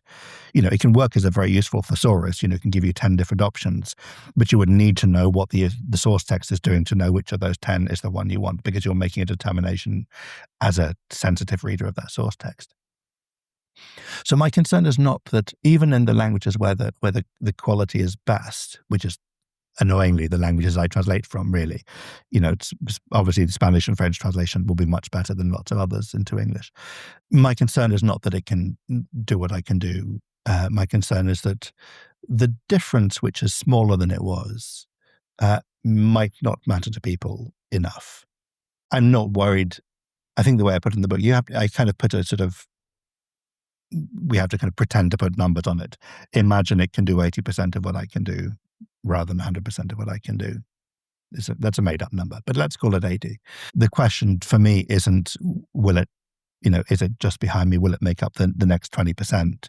My question is, given that it's cheaper than I am and quicker than I am, are there people who might be publishers, who might be readers, who look at it and go, 80%'s fine? That's my worry more than the gap being bridged anytime soon. Okay, so then how do we get people to care about translation, the human side? I mean, weirdly, I discovered at the end of writing my book that was what my book was about. Yeah. There is a little chapter about AI at the end of it, which is in quite general. I wrote a chapter about AI for the book, and then had to throw it away 5 minutes later because it was already out of date. This is the way. Which is completely the way. So there is a short chapter at the end of the book about it in sort of principle terms, and talking about my concerns, and obviously there are many uses for it, many opportunities coming from it. But I had an interesting conversation with one of my editors who said, are you sure you need a chapter about AI? Because isn't the whole book, like, this is a book about like how clever people are. It's about human ingenuity and about human creativity and human expression. And I don't think you I mean, at least I hope you wouldn't read a chapter in which I say, these are the cool things Shakespeare does with a monosyllable, and look how Daniel Hahn did it in Turkish, and look how J.C. Niela did in Swahili, and aren't these people brilliant? Isn't this an amazing thing that they've done? I don't think you read that and go, yeah, it's fine, shame about the humans. Wouldn't it be nice if we can just save some time and do it all with machines? Like the humanity is the point of art, I think. Speed and cheapness is not the point of it. Saying this to a friend the other day, all of us who, are readers know that experience of, you read a novel and it's just amazing and you want to kind of grab passers-by on the street and say, grab them by the collar and say, you must read this. I have never, and nor have you, grabbed a friend and said, you absolutely must read this novel. It was written so quickly.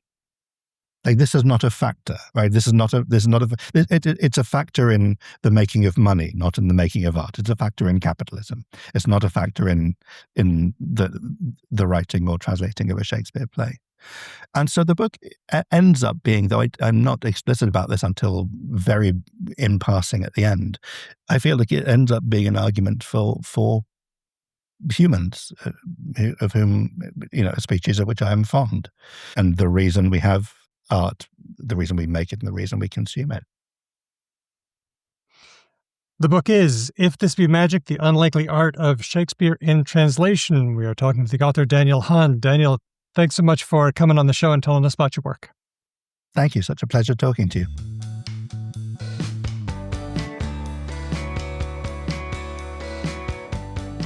And now to some more questions. This one's from James on our Discord, who says, I'd love to know if anyone has any evidence that painting instructions on the road or in a parking lot backwards is at all helpful.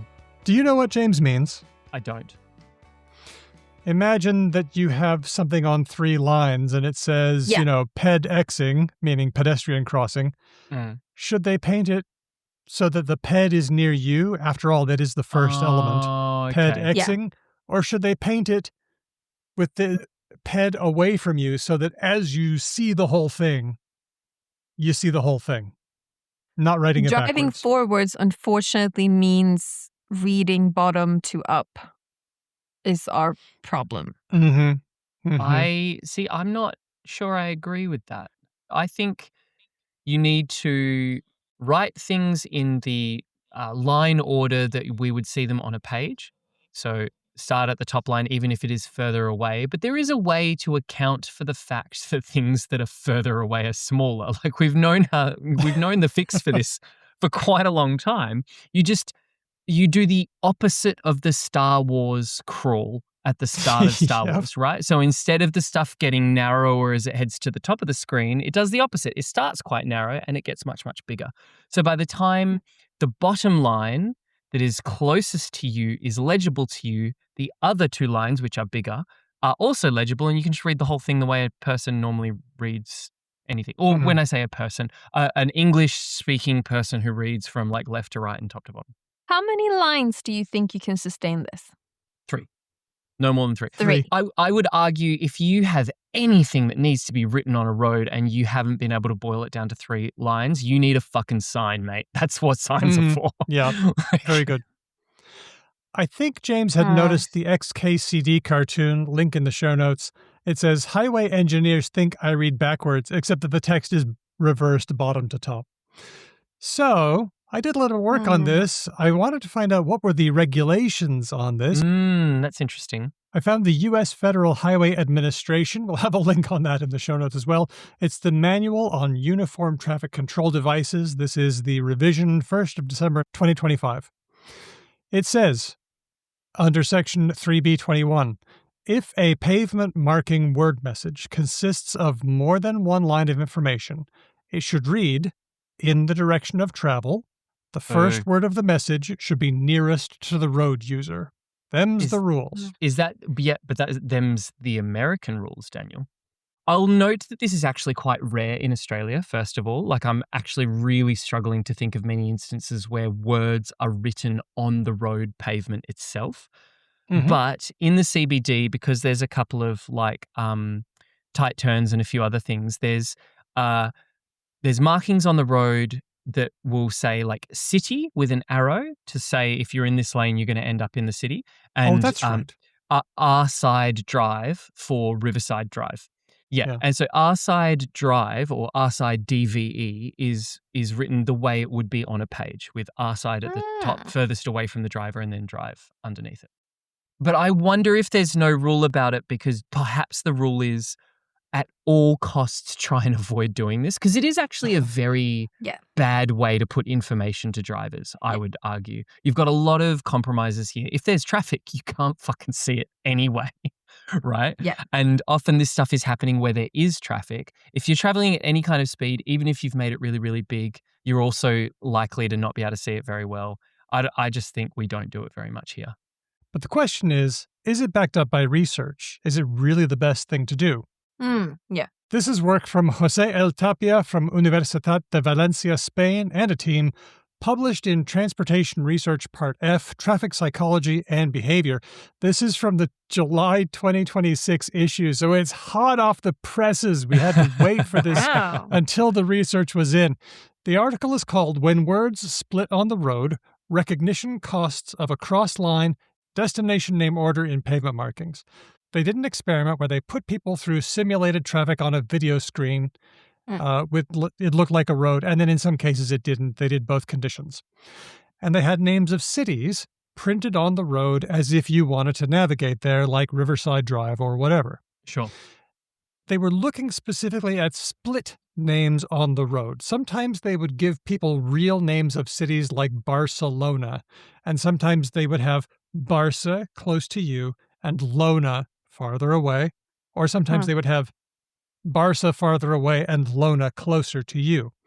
And sometimes they would give people plausible fake names of cities like Calbezola, which isn't a real place, but it looks like it could be.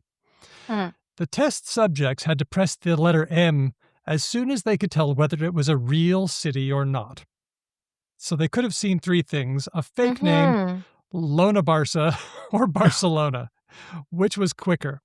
So they found that the people who got the regular text, not the upside-down text, so, for example, Barca would be farther away from you and Lona would be closer, the way that Ben likes, and the way that the American regulations don't allow.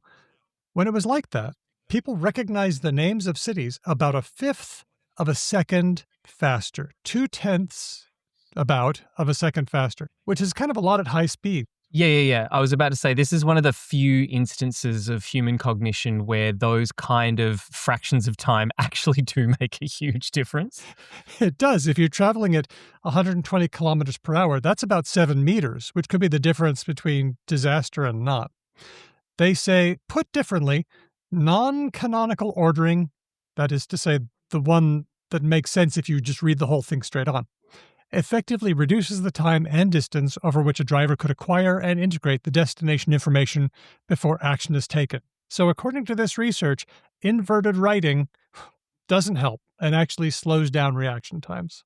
Just to gazump myself and undercut my own argument, I wonder if you did this study in America where everyone is accustomed to reading it backwards, if you would not actually be able to replicate this, because then everyone is now like working against their mental muscle memory. Maybe. And maybe if you just see the whole thing flash, it doesn't matter whether you see ped-xing or xing ped. Xing ped. Oh, you Americans, you're so wonky. Thanks, James. This one's from Jen via email. Hello, you lovely lot. Thank you, as always, for such an entertaining and edifying podcast. If you haven't already, would you consider taking an academic dive into the ster ending? Recently, I looked up the etymology of pollster, wondering why it would have a feminine suffix, and there seems to be some debate about the gendered nature of these agent nouns. Wondered if you learned folk had some insight. Sending appreciation from Scotland, Jen. Thanks, Jen. I didn't know that it had a gendered. I thought it just meant agenty thing. So like someone who does polls is a pollster. But it also just mean like enthusiastically, right? Like what? they're like, I think it's time to pull out those minimal pairs. Can you think of something Yeah. where it's an and a ster and it feels different depending? well, could you say a polar? A polar. You know, someone who does polls is a polar. I thought about that and I thought, that sounds like a really weak syllable and needs help. Consider also hipster. You couldn't call that person a hipper because the suffix, it means someone who does something, but it also is the comparative, like I'm hipper than you. So that would be confusing. Yeah, but you have heifer. No, Heifer. hipster. Yeah, I know, Oh, but I'm just saying it's not always seen as weak because heifer exists.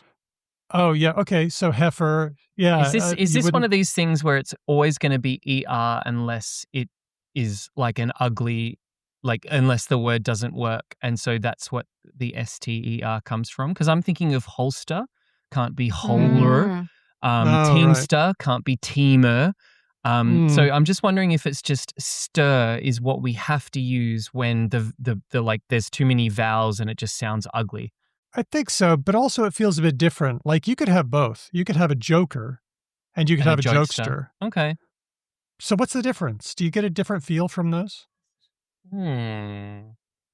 Like a youngster has to be a stir. You couldn't have them be a younger. That's confusing. Well, that's because we've got a word younger, which already means something else. Yeah, that's right.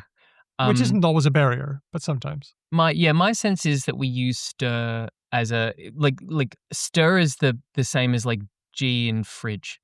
I guess. You know what I mean? No, the D in fridge. Sorry, my bad. The D in fridge. Yeah. Like if you had a dog and the dog was really barky, would you say that dog is a real? You would never say barkster, would you? Well, if you did, would it feel different from barker? That dog's a real barker. That dog's a real barkster. What's the difference? I would think you're just like having a small episode of some kind. Like I would be like, why are you using language bad? Stop it. Do you think I would be like being funny, kind of? Yeah, like almost being deliberately like look how hilariously almost right I said this word. I feel like stir is for nefarious things like a prankster or a jokester. Yeah, but what about things like holster and teamster and that sort of stuff? What's a teamster again? It's an American word for someone who works in the trucking industry, I think. It's like a banker is somebody who banks, but I remember during the Occupy movement, people referred to them as banksters, and it just felt like they were like That's just because of gangster. Yeah, exactly. There we go. And Nefarious again, gangster again. we have because ganger just wouldn't work. It doesn't work in our mouth. Yeah. Well, here's the history behind the stir suffix. Okay. It used to be gendered in Old English. Was the masculine form and stir was the feminine form. Oh, okay. But sometimes the genderedness has been a little bit weak, like with spinster. Spinning was making thread, and a spinster was a woman who did it, or sometimes a man who did it. And you can actually find references to a spinstress because apparently stir wasn't gendered enough and people added the S to help get the message across. I took a look through a big word list for words that end in stir just to see if I could find any words that leaned feminine, and spinster was it. That really literally was the only one left that is really gendered. We have S as the suffix now. Pink Pantheress is Pink Pantheress. Oh, She's right. not. I just heard you use meant the word S, and I'm like, I'm pretty sure that's just a plural. Well, I was referring to the pop singer. Yeah, Pink Pantheress. Hey, what's a male seamstress called? A tailor. Not a seamer. Seamstress.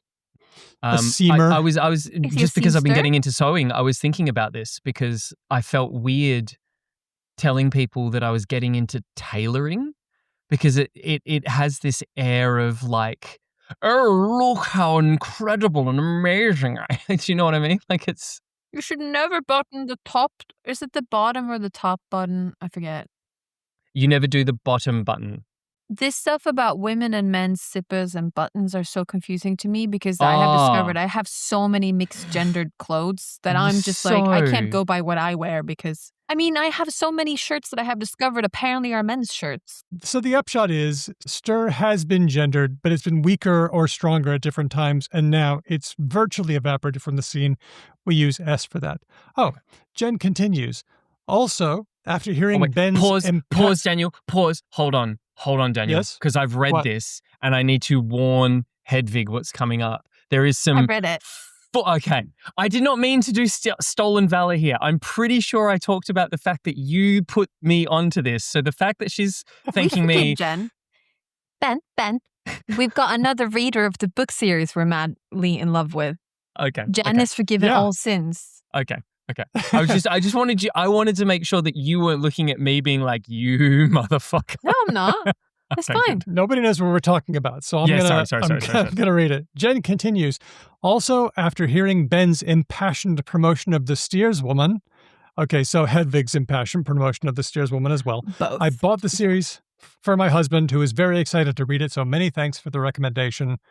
Did you know that I finished the first book too? I'm starting on the Outlander's Secret. Yeah. I feel like there's people right now, we are missing a golden opportunity to do an impassioned advocacy for the steerswoman again in this moment. So, Hedvig, so that the next person thanks you, do you want to do a quick bit? The Steerswoman series is 4 books written by Rosemary Kirsten, and they are all very good, I think, and Ben likes them too. And I do too. I actually read all of them with my book club recently, and they're very nice. They're about a woman who is sort of living in a medieval fantasy-ish world and is a very sort of like a proto-scientist, and sort of a little bit like an anthropologist as well. And she's going around trying to figure out this mystery, and it spans 4 different books, and they're all very engaging and fun. And Rosemary Kirsten is also active on Twitter and Blue Sky, so I sometimes tweet at her and she responds, and I'm like, oh my gosh! Squeak. And however, warning, she has written 4 books, and there's supposed to be more books. She hasn't finished it yet. My one sentence sell is what if librarians were some of the most respected and revered people in society and got to go around having adventures of learning? And if you're not into that as a story idea, I don't know what to fucking say to you. Yeah, great series. Really enjoying it. Thanks, you guys, for putting me onto it. And Jen, thanks for sending that to us. Thanks to everybody for those comments. Ben, Hedvig, did you enjoy sort of dropping a mailbag right in the middle of a big old episode? That was fun, wasn't it? When we do questions, can we still have words of the week? Well, maybe. But now let's do a comment. This one's from Allyson via SpeakPipe. Allyson is the one who put us on to Soo-ee. And I thought it was a hog call, and I really don't. I'm beginning to think maybe it's really not. Let's hear what Allyson says. This is her follow-up. Hi, Daniel, Hedvig, and Ben. It's Allyson from Nova Scotia. And I don't really know which of the different explanations for Soo-ee that you proposed sounds right. I'm hopefully going to check with my class, and if so, I will check in with you tomorrow. But there was one thing I wanted to note is that, Daniel, you were saying it's Soo-ee, but the stress is more on the first syllable when my students say it. It's more Soo-ee. So I don't know if that impacts your analysis at all, but I would love to hear your thoughts. Thanks for all you do. Bye. I'm now far less certain than I was. What you thinking? Well, I was quite convinced that it was going to be the soccer thing, like the Soo. But the way that Allyson is pronouncing it is unlike anything I've heard my kids say. So this might just be a complete Nova Scotia regionalization. I don't know. The mystery deepens. We're going to get to the bottom of it. That's what we're here for. Thanks, Allyson. Keep us Allyson, posted. Please report back. Tell us what the youth have told you. Big thanks also to our guest, Daniel Hahn. Thanks to everybody who gave us questions. Thanks to Speech Docs for transcribing all the words. And thanks to you, great patrons, for keeping us afloat. Salute. Because language people, lovers, fans, confidants, we would love for you to do a couple of things for us. We would love for you to follow us. We are at becauselanguage.com on Blue Sky and at becauselangpod just about anywhere else you could possibly find us. You can send us ideas, news, and words. You can do it on SpeakPipe, which I don't know if you've been paying attention in this episode, but a bunch of people are bringing in their voices and it's pretty cool. Or if you are positively ancient, perhaps you play golf, you might want to use email, hello@becauselanguage.com.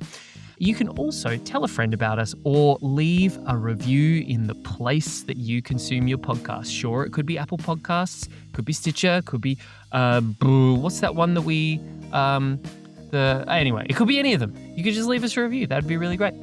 You could become a patron. You get stuff depending on your level. There's live shows, one coming up very soon. Bonus episodes, mail-outs, shout-outs, Discord access. Join the party. It's all fun. We get your support, and that helps us in lots of ways. Helps keep us in staples and supplies, software, subscriptions, keeps the regular episodes free for everybody. We would just like to give a quick shout-out to our patrons at the supporter level. Hedvig, this time I decided to use your suggestion. Remember what that was? Wait, so I have been, for the past 2 minutes, studying this list. Yes. Trying to determine what you've done. So, It's almost alphabetical. Yep. Almost. Except at the end. Do you remember your suggestion from last time? No. Daniel, one whole show ago, are you mad? I know, it must have been a long Steve time taught ago. me a new saying, which I think is really dumb, but he said, you can say, I've slept since then. Okay, I'm going to use that. This is the timeline of when letters joined the Latin alphabet. Oh, that's fun. Yeah, so you got A, B, C, D, E, F, H, most of the first half of the alphabet, Yes. and then Q, R, S, T, V, and X. Then the next one was G. That was the next one that came up. So that goes at the end. And then Y and Z appeared in the classical Latin period. In the Renaissance, we started getting J, U, and then finally W. So if we took all the letters, we stuck them in alphabetical order according to when they ended the alphabet. That's alphabetical order now. And so I just took everyone's names and alphabetized them straight. That means you're going to get punished for U, W, J, Y, Z, and G a little bit. Here we go. It's Aldo, Amanita, Amir, Amy, Andy B, Andy from Logophilius, Aria Flame, Aisha, Becky, Ben, you are here, Hello. Unsurprisingly, Kenny Archer, Chris L, Colleen, I am in this spot, Daryl, Diego, Elias, Faux Frenchie, Fiona, Hedvig, you're over here, Helen, Ignacio, Istin, Kathy, Keith, Kevin, Christopher, Lance, Larry, Linguistic Chaos. Lord Mortis. Lissa, Lucy, Luis, Manu, Martha, Meredith, Mignon, Molly D, Nasrin, Nikolai, Nigel, Tim, Pharaohcat, Rosh, Renee, Roger, Rosemary, Sam, Sonic Snetchhog, Stan, Steele, Sydney, Tony, Zachary, now things get weird, Grammarian, Yvonne, John Troy, James, Joanna, John K., Whitney, and Wolfdog. Thanks to all of our patrons. Our theme music was written and performed by Drew Carpiano, who also performs with Ryan Bino and Didion's Bible. Thanks for listening. We'll catch you next time. Because language. Pew, pew, pew, pew. Steve knew about the hemi, semi, demi, quaver, but he thought they were all three related, so he's as dumb/smart as me. You just led him down the garden path, you nasty Easy I did, mistake yeah. to make. Easy I mean, mistake. as much as I was led down, you know? Yeah, true.